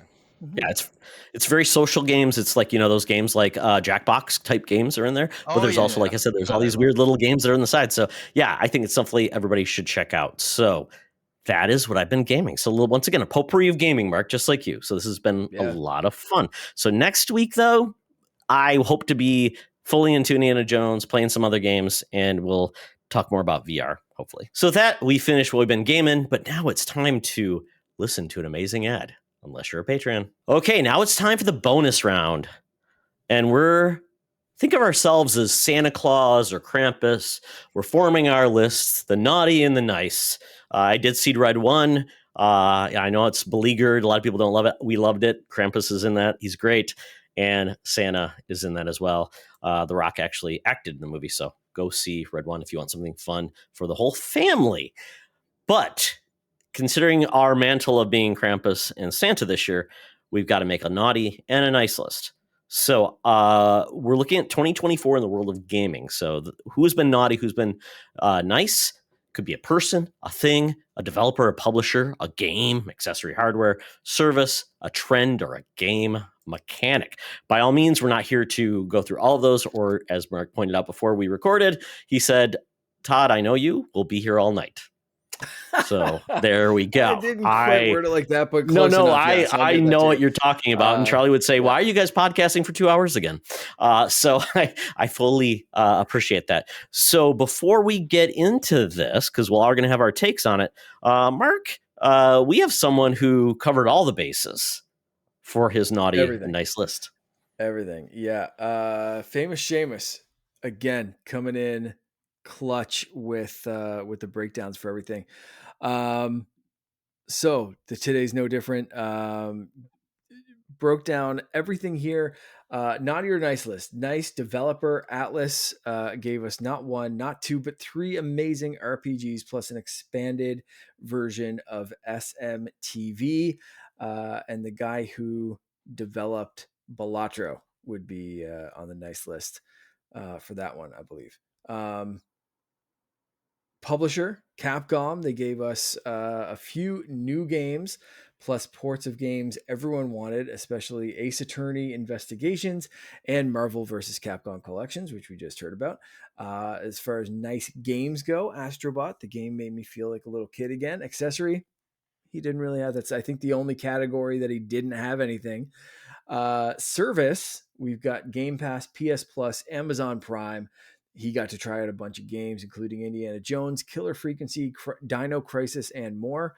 A nice trend, cloud gaming, lets you play anywhere. And game mechanics, photo mode this year was really utilized in a lot of games. Which can I say something about photo mode? Yes, you may. I'm lame. I don't know how to do photo mode, so I always just take a picture of the screen with my camera. Or do it, like just do the screenshot in PlayStation. I'm so lame, guys. Yeah. So I've been naughty because I need to learn how to use a photo mode. I will say the photo mode in, Chris, I don't know if you use this one, but the photo mode in Hogwarts Legacy is fantastic. I haven't. I love photo mode in games. It is an excellent trend. But I like it when, and maybe there's an option and I haven't figured it out. I like when photo mode has got like maybe you double press the sticks in to activate photo mode in an instant when something's happening on screen. If I have to pause, like I'm playing and then I'm like, oh, then I need to pause the game and go to an option menu and select photo mode and then do it. It pulls me out of it a little bit. One of the things I like, The Last of Us, the remaster and then the part 2 and whatnot, they had amazing photo modes. Horizon had a great photo mode. No, it did not. I just use photos. Last of Us photo mode, I'd be playing and I would just stop randomly whenever there was a particularly beautiful scene. Same thing with the Uncharted series, Uncharted 4. I love photo mode. Spider-Man 2's photo mode is top tier photo mode. I love photo mode in games, but like Todd, I'm not great at it. I don't have like a photographer's eye for like composition and stuff like that. But I do figure out how to do it. I'll mess with the filters. The worst. I'll try to put the camera in a place that to my my lame non-photography eye, like, oh, that looks dramatic, and I'll use filters, like a particularly violent scene. Like I did a lot of violent photography in The Last of Us because it's a violent game. But I would put like a black and white filter on it all because I'm like, oh, it's artistic violence. And photo mode, depending on the game and how it's implemented, and if I can get into it really quickly, I don't have to pause the game, find a menu, and then open it up. I can just double click. How do you do all the things? How do you change the filters? Yeah, it's too much. Real quick, in an instant, when something happens on screen, I'm like, oh, that would be bam, real quick. I capture it right then and there, and then let me edit right from there. Photo mode's amazing. I love photo mode. I will say Breath of What's the Wild and Tears of the Kingdom had the best photo modes because essentially it was just using the tablet and then you could make Link do like the things Oh, and everything. really? So that was the Oh, wow. easiest by all means, and it was great. hilarious. Yes, Yeah. yes. And like you'd have something attacking you and he'd just be holding a selfie camera with a little like Yeah. peace sign or something like that. Then there'd be just like a giant Oh, they thing trying to embraced it. attack him. Yeah, Wow. it was great. But Yeah, Nice. I loved how Hogwarts Legacy did it. And again, I didn't really play this game, but I watched my wife play it a lot. And you can do things like, oh, this is a really cool scene, but you can also hide your character, hide the NPCs, turn things off and on. If if you pause it and your character kind of looks goofy, you can change the poses oh, that's of the amazing. character within the Oh, photo God. mode. Oh, shit. It's like AI. Yeah, I'm gonna have Add a a bunch whole of really album. cool stuff, and then jump right back into the game proper, and your character goes back to what they were doing. But like, that's cool. if shit's hitting the fan and you pause it and your character's kind of like a little wonky looking, you can fix that right in the photo mode. Sam or Wellington. just and I are get rid going of on a them photo altogether. shoot. Well, Yeah, we're crazy, getting next gen crazy stuff. consoles is like, hey Google, take a cool photo of me in this game and remove that guy in the Yeah. background. It's like that person says, can you edit out my boyfriend in this photo? And then they just screw with you. Yeah. Love photo mode. Love a good photo mode. Well, I just found this, Mark. So if you thought Seamus wasn't done, he's not, because we get into the naughty mode. Okay. All right. Oh yeah. So he says developer Microsoft for not only laying off hundreds of workers, but also closing 3 studios, including Alpha Dog Games, one of the few studios in Nova Scotia, along with Tango Gameworks, which made their best game of 2023. That was one of the most infuriating things I saw this year. I did not know they were from, Alpha Dog didn't know they were from Nova Scotia. I imagine the development community is not that big, so that's a huge gut punch.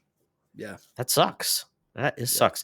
Publisher, EA, Activision, WB Games, and any other developer publisher who won't agree to SAG-AFTRA demands for AI protection for voice actors. Yeah, we had the whole voice actor, everybody last year that was basically settling their labor disputes, and the voice actors are still waiting out to have their needs met.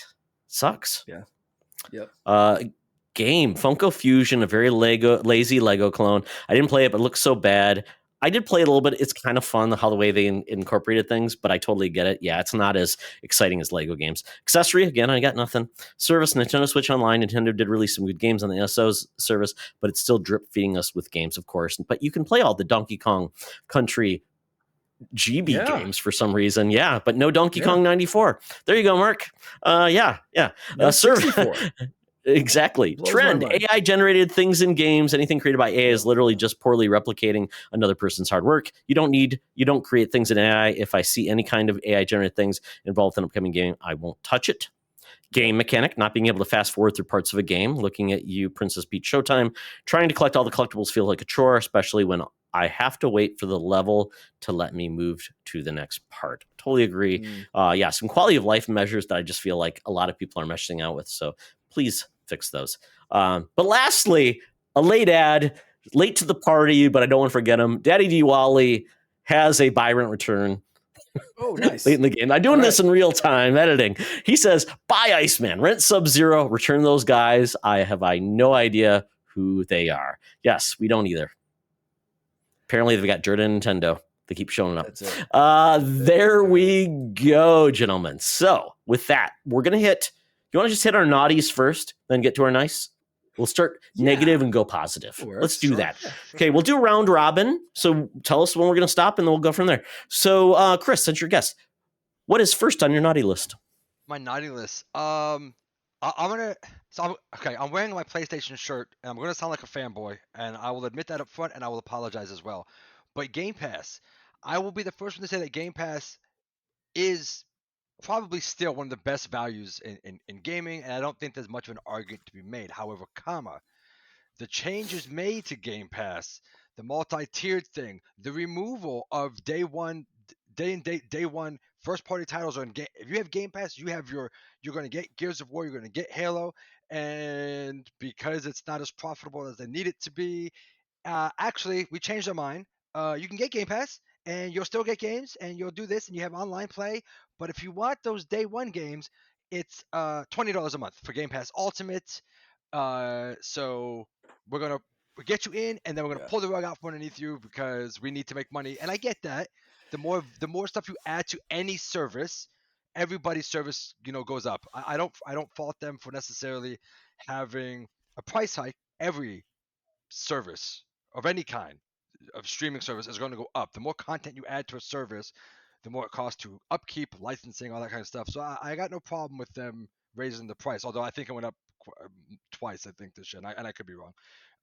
But So your issue is they reduced what the offerings were already offering, yes, took away some things, and they changed some of the names, which made it come off as weird because now they got Game Pass Core, which replaced yeah, Xbox Live Gold. They basically added a new tier, which was, well, they actually didn't. They basically took Game Pass Ultimate and they said, you don't need it anymore. You just need Game Pass, but it gives you online and gives you a collection of games, no longer day and date. And then Game Pass Ultimate, they increased the price, but then their initial selling point for Game Pass was, look, all of our first party titles, and now we own everybody, so everything's a first party title. Is day and date. It comes out, it's available on day one on Game Pass, and that's not the case anymore. And again, overall, it's still a great value. I mean, $20 a month, while is expensive, yes, but if you play when they eventually have constant stream of releases with all the studios they own, which we still haven't seen yet. But when they do, it'll be a great value. If you get, 3 or 4 banger 10 out of 10 games, 9 out of 10 games, it's still an unbeatable value at what would be $70 a pop for those games. But pulling the rug out and saying, actually, no, you need to upgrade is, I think, pretty shitty. And even if I understand the business reasons why, you're Microsoft, you have more money than anybody on the planet. Eat the loss. Eat the loss. Like you're Microsoft. You spent $44 billion. Eat the loss. You can afford $69 billion. And as a division, Microsoft as an entire division, as Microsoft, it's nothing. They could shut Xbox Game Studios down and Microsoft wouldn't know it. Like they wouldn't give a shit. Eat the loss. It's that's why it's a naughty thing. You didn't need to. You did it because you can, but it was a shitty thing to do. And because they're Microsoft, because of any company, Nintendo included, Sony and you're Microsoft, you can eat the loss. Like, who gives a shit? You've got more money than not when you send $69 billion. Now you can't eat the loss. And that's you got to make money. Now they got eyeballs. Make money. Make hustle. They got everybody looking at this little gaming division of Microsoft. Well, now we have people who are in charge of the important stuff looking at Phil Spencer.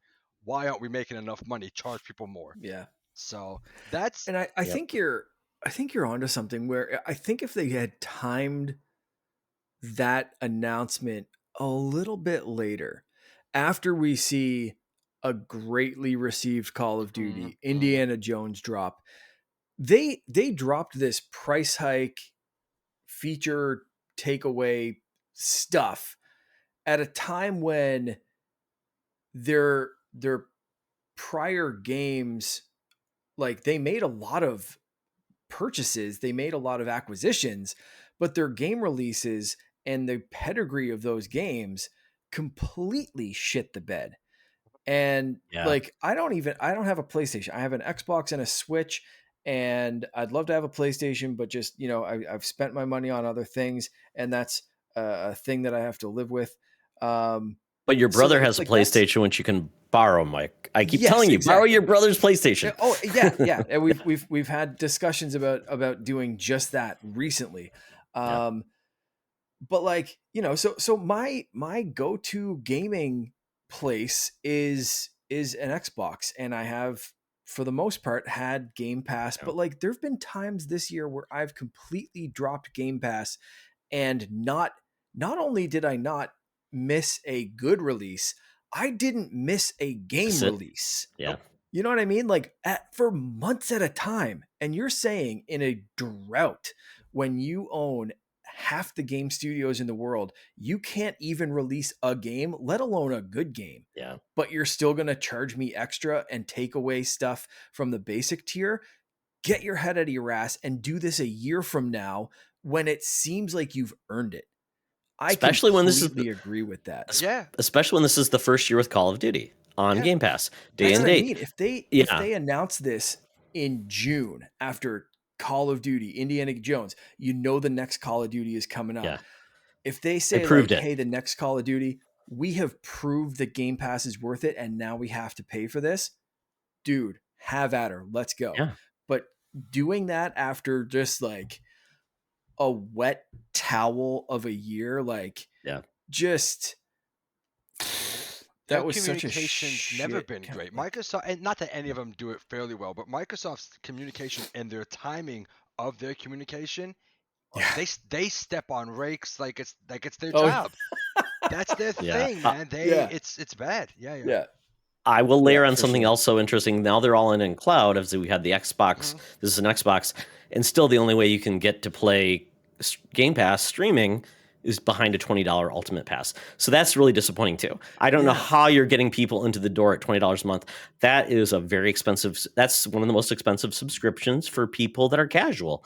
So if they want to check it out and have here's your game, I feel like that has been a missed opportunity to make an affordable streaming subscription option for Microsoft. And I've asked for that. I've asked for a tier. They could have made it the $15 tier. They could have made core and said core plus streaming, but you can only stream the core games. But at least it can experience core. You So bring or an streaming. interesting you Yeah. bring an interesting point, and just because you brought it up, I'm going to segue just slightly into a nice listing on the opposite end of that same Perfect. spectrum. Make us happy. On the opposite end of that same spectrum, and again, I'm going to sound like a Sony pony, and that's fine, but facts are facts, and you can argue them all day long. Sony dropped the Portal, and I'll get into some other nice things that they did, but the Portal as its own, fine, great, whatever. But then they do a firmware update and say, hey, now if you're already in our top tier. Not hey, if you're already a member of our top tier stream, because again they have the three, Yeah. whatever they're Premium, called. I believe, is Yeah, whatever the this top tier with streaming. Yeah. bronze, silver, platinum trophy. If you're in the platinum Yeah. They tier, screwed that up. they should have gone with exactly. If you're in the platinum Exactly. tier of PS Plus, the device that you already own, we've now added value to a device that was, it did what it did, and now we've unlocked a new feature. And if you already have it now, you can stream games without needing a PS5 at all, Yeah. for that same price. We've now added functionality to a device if you're already in, because no one's Yeah. going to go buy a Portal because, oh, I can stream directly to it with PS Premium and I don't have to buy a PS5. No one's doing that, because if you've bought a Portal, you're already a hardcore PlayStation fan as it is. So they're not doing this to incentivize people to buy a Portal. They're saying, Yeah. you already got one. Cool, we Yeah. sold them. We can't keep them in stores. They're selling out. We're just going to add value to this thing. We're going to Yeah. unlock this Yeah. feature set that we probably had in mind, and now it's a news beat, new firmware update, and if you're already at the premium tier, the platinum tier, you get new stuff. Whereas, like you said, Todd, Microsoft's strategy was, yeah, we're going to charge you. We're going to charge you for it. We've taken away this stuff. We've changed it. Now, if you want to do any of these things, you have to pay us. It's just different, similar outcomes, different strategies going into it, and different ways of announcing it. And usually Sony's the worst at like advertising or communicating or marketing. So it is kind of interesting. Too. Like everybody is like trying to figure out how to communicate, and Nintendo just drops a Twitter bomb for their next release. So we don't know what people are doing. But we should have made like our naughty list is just like bad marketing 101. Everybody's naughty because nobody's good marketing. So Mark, drop me a naughty and maybe a nice to follow it up to make, give me a better taste in my mouth. A naughty, a naughty. I'm gonna say games that shut down. We've heard, Seamus already said to developer layoffs and that kind of stuff, but there were games that were just put out and shut down this year, like Concord. Concord's a big open closing the same week. Concord, hello. Yeah, Concord's the worst example of, but there was just one like last week that was out in X Defiant. Yep, X Defiant released in May and just shut down, or April or whatever it was. And I guess like it makes sense business. Why pay for servers? Why keep this game going if nobody's playing it? But I think it it's such a naughty list kind of thing for these games to come out. Yeah. And I'm noticing it already when I look into Marvel Rivals. Chris, we talked about earlier, we talked about jumping into Fortnite and seeing, a gonk droid or something as a backpack. And I've always said that Fortnite is so good and they have slightly expensive, but kind of reasonable prices for the skins. For me anyway, I've a lot of time, and I definitely don't buy as many as I used to. There was a time where it was like they're dropping a Marvel skin, they're dropping a Batman skin, they're dropping a Star Wars thing. Like I'm getting every little thing because Fortnite was all I was playing. Now it's like once every few months, I'm like, oh, there's something that I really want to add to my locker, right? But like I have enough skins already that if I want to be, whatever. But now you see games coming out and it's like, dude, like for Marvel Rivals, the skins seem wildly expensive. Oh, And I really? know I it's a haven't free to looked. play game, but and maybe again, I only played one match and I very briefly browsed the store, but it seemed wildly expensive. It was like you couldn't buy a skin for the lowest amount of coins that you could buy. And that seems like you could Ugh. do something in Fortnite. Like usually, you buy 1,000 V-Bucks or whatever Yeah. it is, and you can kind of like, you can get one of the lower tier skins. This, it was like, you got to spend like $30 to get one skin. And it just seems a little bit gougy, a little bit like a little too high. And I'm really worried that they'll see nobody buying these skins and then the game will be a failure. And it might be mechanically sound, it might be this, it might be that, but they're pricing these games too high. And they either come out as a full $70 game with high priced DLC, or they launch as a free game but have wildly overpriced DLC. I found nobody hits that right level of balance with seeing a return on investment. And when it's a new game and you're competing against something so ingrained as Fortnite or Call of Duty or those kind of things where, people find it worthwhile because they've invested for years into these things, coming out new and missing the price seems to be one of the factors killing some of these games. Yeah. Yeah. It's not enough, and I'm gonna steal a phrase from another podcaster, but it's not enough for these games to come out and be good Yeah. especially in the live service market. It's flooded, right? And they're all Yeah. chasing the Fortnite, right? They're all chasing the Fortnite bug. And you can't come out even if your game is mechanically good, which some of these games are. I didn't play Concord in the 3 days that it lived. But I understood it to be mechanically a good, competent shooter with Yeah. boring characters and boring this or whatever the case is, or games that you Well, it win was in. very apparently if you really got into it. I played the alpha, I guess, when it came out. I'm like, it is what it is. It was a Overwatch clone with not a lot of cool like characters that were memorable, and then it was supposed to be all about the story, and they're going to stop the Yeah, story yeah. beats. I'm like, that seems like a dissonance that I just don't get. People are not playing these games for the stories.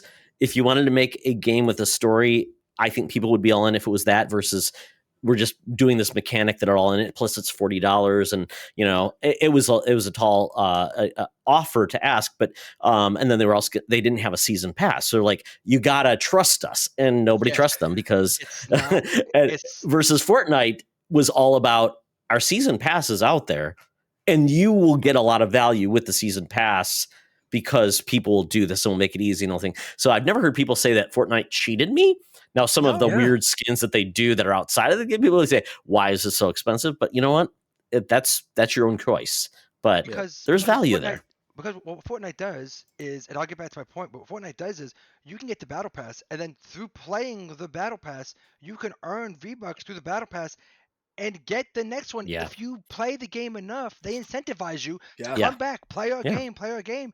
And if you play our game enough, the $20 whatever you spent on the battle pass for this season, you can earn enough V-Bucks back to get the next one. You don't have to spend another dollar.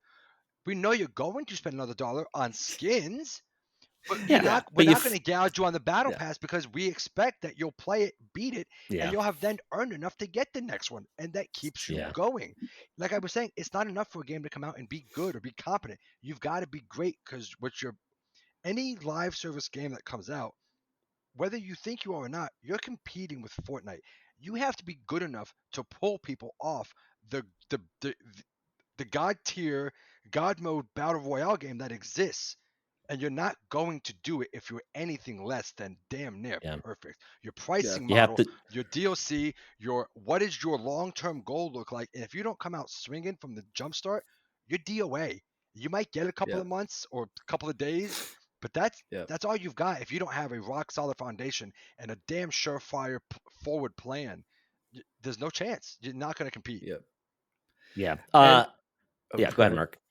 Oh, I was going to say, like, one of the games that I've talked about plenty on this show that like caught my interest, and I think they've priced it really, really well. And again, done a really good battle pass, done some great incentives. Star Wars Hunters. The problem with that game is it's not out on any goddamn platform. They just finally announced it for PC, but who the hell's playing on mobile? So you have a segment this big who are interested in playing a Star Wars shooter on Switch.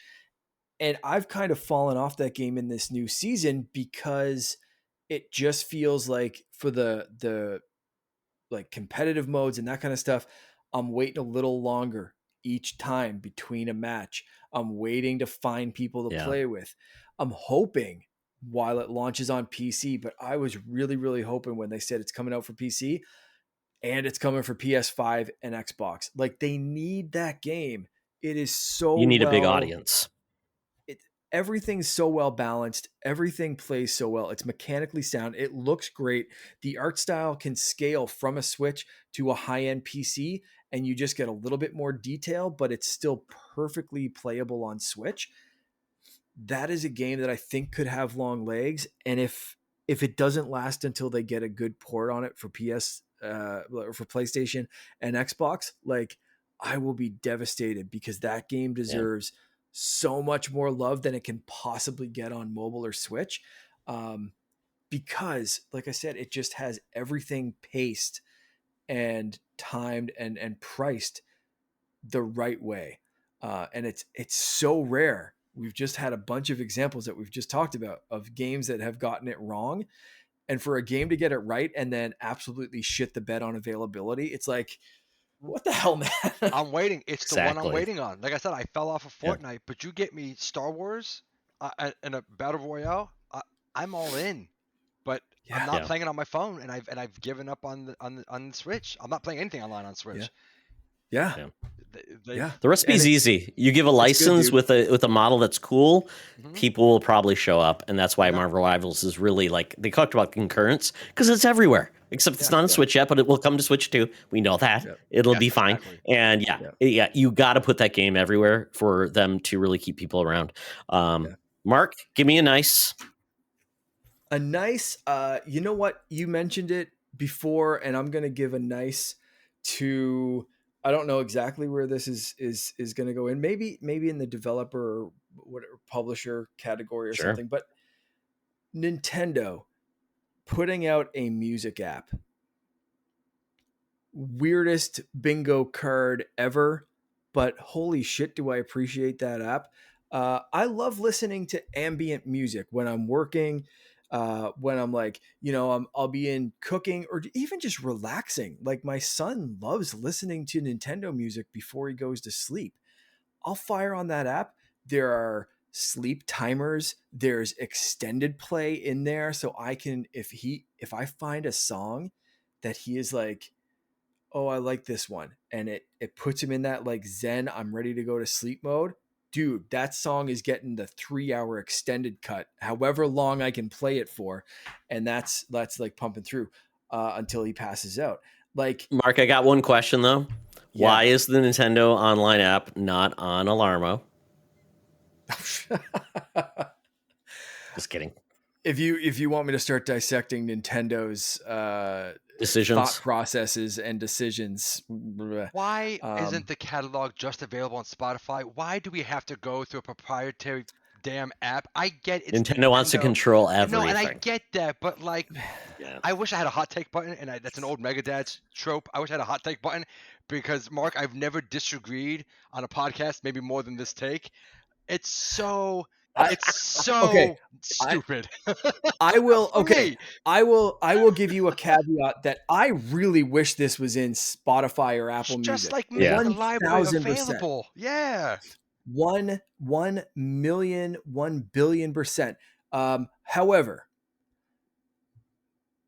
I will say, for kids that might listen to this that you don't want to pay a subscription to for like an Apple Music or something like that, maybe that. And also, I think just the way Nintendo wants this to play with a single button to do an extended cut, you can't do that on Spotify or Apple Music. There's no, hey, extend this song for They own the 15 UI. minutes or extend this for 20 minutes. So there's not a lot, but there are a couple of UI things that I'm not going to say justify this not being, because I've always said it's so stupid that Nintendo doesn't have their full catalog on Apple Music or wherever. Because and that's one of the things for this like Nintendo Switch music that I hate is if I want to listen to it in my car, I can't just easily hit a button on my CarPlay thing. I have to do it through my phone and then take over the Now Playing screen. Believe me, this is not the way I want to do this, but I appreciate that I can in some way listen to the Nintendo library and enjoy those few UI quirks or benefits of them controlling the app. So this is more of an acceptance because I want those songs somewhere rather than this is definitely the way I want them to do this. It's an acceptance of this is the way things are. And if that's the way it has to be, so I can listen to KK Slider music on repeat while I'm working, I accept that. So no, don't get me confused at all. I agree with you. The hot take button, you don't need to press it. How many Stupidest thing ever that it's not just available on music services. But I accept the world that we live in. Yeah, I mean, you could played the Ice Climber soundtrack on repeat. There you go. That's what we're talking about. And that's probably on there. And yet the other apps are not, the other music is not there. I will say this though. Yeah. Talking people to say, we could put it out to, for 1 billion potential listeners or 100 million people who may have a Switch. Yeah. That's the problem. It's just like you talk about Xbox cloud streaming. Like, how will people even find this thing? Well, you got to get a Nintendo online app that if you don't own a Switch, I don't even know what you do with it. And it's like, okay, that is completely weird. Yeah. The app's not available on the fucking Switch. Sorry, Henry. But like, what? So you go on the Switch. Well, Mark, you have it because you have the Smash Brothers soundtrack generator thing, which has all the Nintendo songs on it anyways. So you just carry your Switch around like a boombox. The Switch is a glorified Android tablet. Put the app on there. Like there's YouTube app. There's already apps on this thing. There's still not Netflix. There's still not Netflix on Nintendo, Mark. Yeah, but my friggin' fridge plays Netflix. I don't care. I want this app on my Switch because Finn has looked at it on my he's asked if he can because he loves carrying the Switch around or like. Did you tell him Nintendo hates him? And I had to. Jesus Christ. But like, what? It's Miyamoto's just going to show up and slap Finn to say, "Shut up, kid. Take it. Learn now." Being a Nintendo fan, he's looked at it and he sees the pictures and the icon on the Switch, and he's like, "Oh, can we just listen to the music?" And it's like, no. First, open up Smash Brothers, then go to the thing. In 5 simple steps, you'll be there. Yeah. Yes. So unless you don't have the cartridge in, and then you're screwed, kid. Sorry. So I'll leave that on my nice list as a. Are you sure? I can finally listen to the music. That's a very Minnesota ice passive aggressive. Like nice. There are some asterisks next to that. There's a couple of asterisks, but I can listen to the. It's a begrudging nice. Yeah. At least you tried Bart Simpson cake. That's a Krampus nice list. Exactly. Well, I'm not throwing Miyamoto in the bad kid list Yeah. in my sack this year, but we'll deal with it. Okay, We'll well, keep I on will that get one. into my naughty. So I think we're only gonna have time for one naughty, one nice. That's For fine. me, Go naughty has to be seeing games fail despite acclaim. Oh, So yeah. I feel like that we're really struggling. We're getting back into, well, it's got to be the same old franchises. I feel like with Ubisoft really just tossing, and we saw this, Mark, with one of our games of the year, Phoenix Rising. We Yeah. love that game. Not going back to that franchise. Not going back to Prince of Persia, that series, going away, not getting a sequel, and then going back to just doubling down on Assassin's Creed, not going back to Splinter Cell. I feel like in a lot of ways we see a lot of these franchises that are just struggling and wanting love, and I worry, especially like Xbox, like, hey, we're gonna bring out a new what's the spy game that's supposed to be coming out, and keeps getting delayed, and maybe it'll happen. Perfect Dark, and then Oh, yeah, and then PlayStation just bungling a lot of their franchises that have done really well. People want new franchises and they just don't want to do it, and they just want to keep Immortals of doubling down Avium. on Did you guys? Oh, Immortals of Avium. yeah, Amazing. Did you guys play yeah, this game? Amazing I game. did. It On didn't sell Xbox. enough. I got it for $8. Yeah, Yeah, yeah. We're not. We're yeah, not. We're not doing this game again. That was a franchise in the making. That game was yeah. amazing. Yeah, it didn't sell 100 billion copies, so it wasn't good enough. Yep. We saw that with what's and this isn't this year, but Prince of Persia was one from this year, because that game was on my game of the year list and a lot of people others, and it just, oh no, we're gonna move on. The other game that what was the game from Tango Gameworks that was acclaimed last year? Hi-Fi Rush. And Hi-Fi Rush. They closed the Thankfully, studio they down. were purchased. They were purchased by somebody else. They'll hopefully make a new game, but Yeah. I just feel a lot of ways that I feel like we're reverting to, unless it's the biggest thing in the world, we're just abandoning it. And I feel like if Activision has just turned into a Call of Duty studio, when's the next Crash game? Apparently there was supposed to be a Crash game that was going to be made and isn't going forward. So I do worry that a lot of these studios are going to be especially with all the closures and everything, that the naughty list of developers is basically saying they're going to take less chances, going to double down on franchises, and we're going to be worse for it because people will get tired of those franchises, and then what are you left with? And I worry. You see Ubisoft right now that essentially they're looking at Tencent essentially taking over the company, but letting their I forget the name of the Gamal family still having some control of it, but that is the first step towards not a good look for Ubisoft, because I feel like that could be a future that they don't want, especially when we see what the type of games Tencent makes. So yeah, letting franchises die and not grow is a huge problem for the industry. So we'll see where that goes. The industry is risk averse.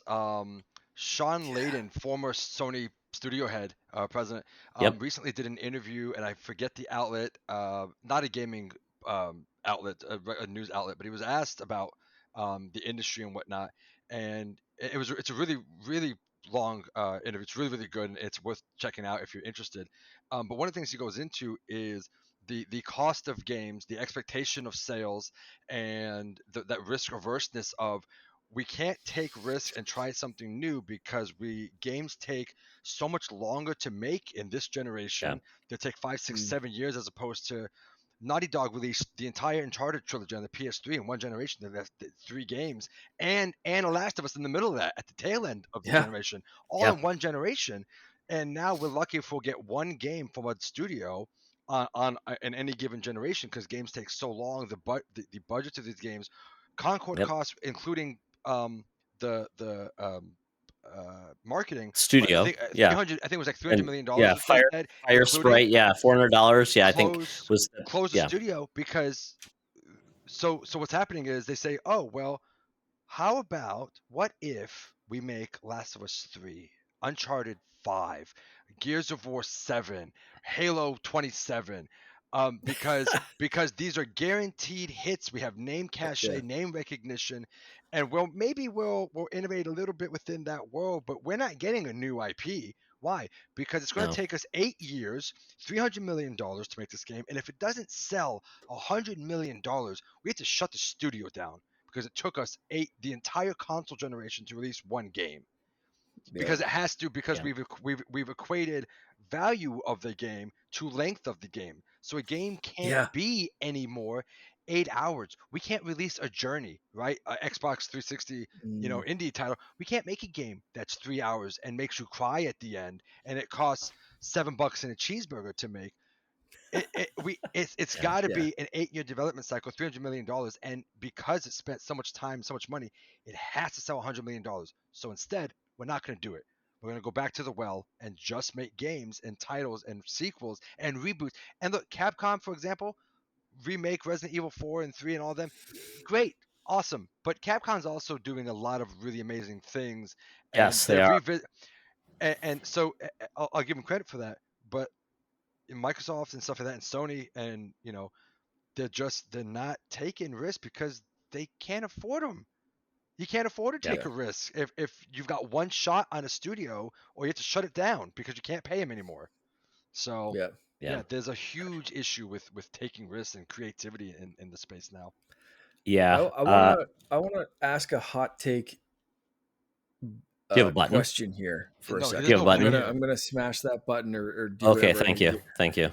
Seamus added AI generated stuff to Ooh, his naughty list.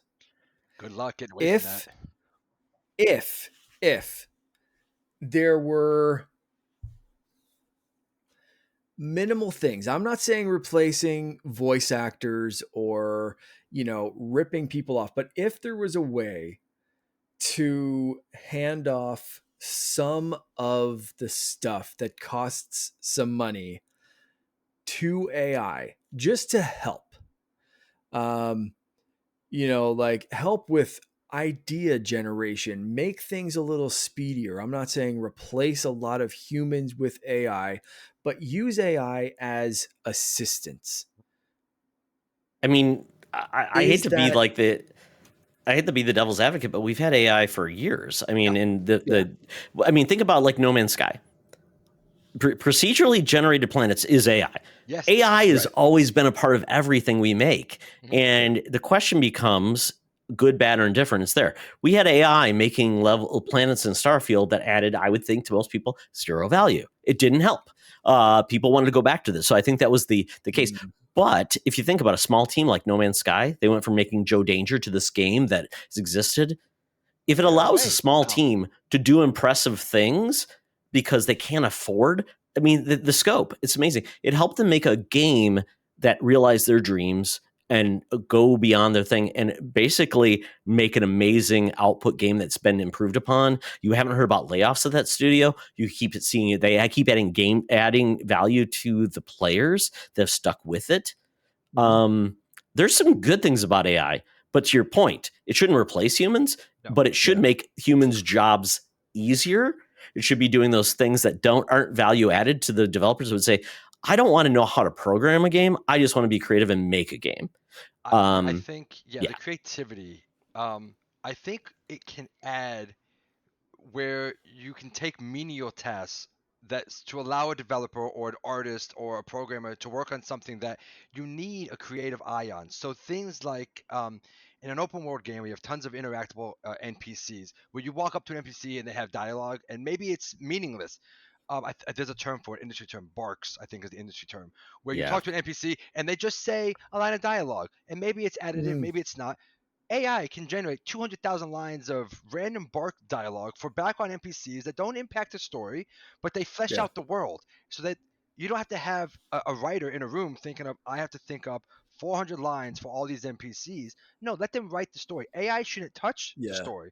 AI shouldn't touch the the moment to moment, those heartfelt moments. But like, can an AI create this background chatter that makes your world feel lived in and alive? Yeah, why Yeah. not? Why not? And like you Yeah. yeah, mentioned, Todd, AI is in games. I don't want a game created, air quotes, created by AI. I don't want a story written, air quotes, by AI. I don't want art Yeah. assets where someone said, "Oh, make me a Space Marine, but don't make it look like Marcus Phoenix or Master Chief." No, I Yeah. want an Make me a artist. Pokemon game with weapons. Oh wait, Right. Yeah, Yeah. yeah, yeah, Mm, yeah. yeah. but art should be created by the artist. The story should be written and massaged by an author, a writer. But like, hey, we need some additional background assets to flesh out this world, to make it look lived in. That's not going to have real Mm, impact on the artistic nature of the product, the Yeah. story, whatever. Yeah, AI is going to be there, and it should be there because take that, let it do those kind of menial tasks to free up your creative minds and your creative artists and whatnot to do the heart and soul of what makes video games the art medium that we want it to be. We've been saying for decades, games are art, games are expressive, games can tell stories yeah. in a way that movies can't because of the interactive nature of video games, right? Yeah. We can tell more impactful stories in video games than can be done in books and in movies because it's the your player agency. You are moving that story along at your pace or whatever. But don't let AI do that. But AI can certainly improve those things or just be additive in the background. 1000%. Yeah, I'm going to ask a dumb question, but do we feel like there's a lot of value with like fetch quests where there's no artistic value? It's just grinding. You see a lot of JRPGs which are like Yeah. 100 hours long, and I feel like that is not someone adding their creativity. It's like we have to create value by adding more content. That feels Mhm. like an AI task that's been made to happen. There's no creativity in say, get me 3 pelts.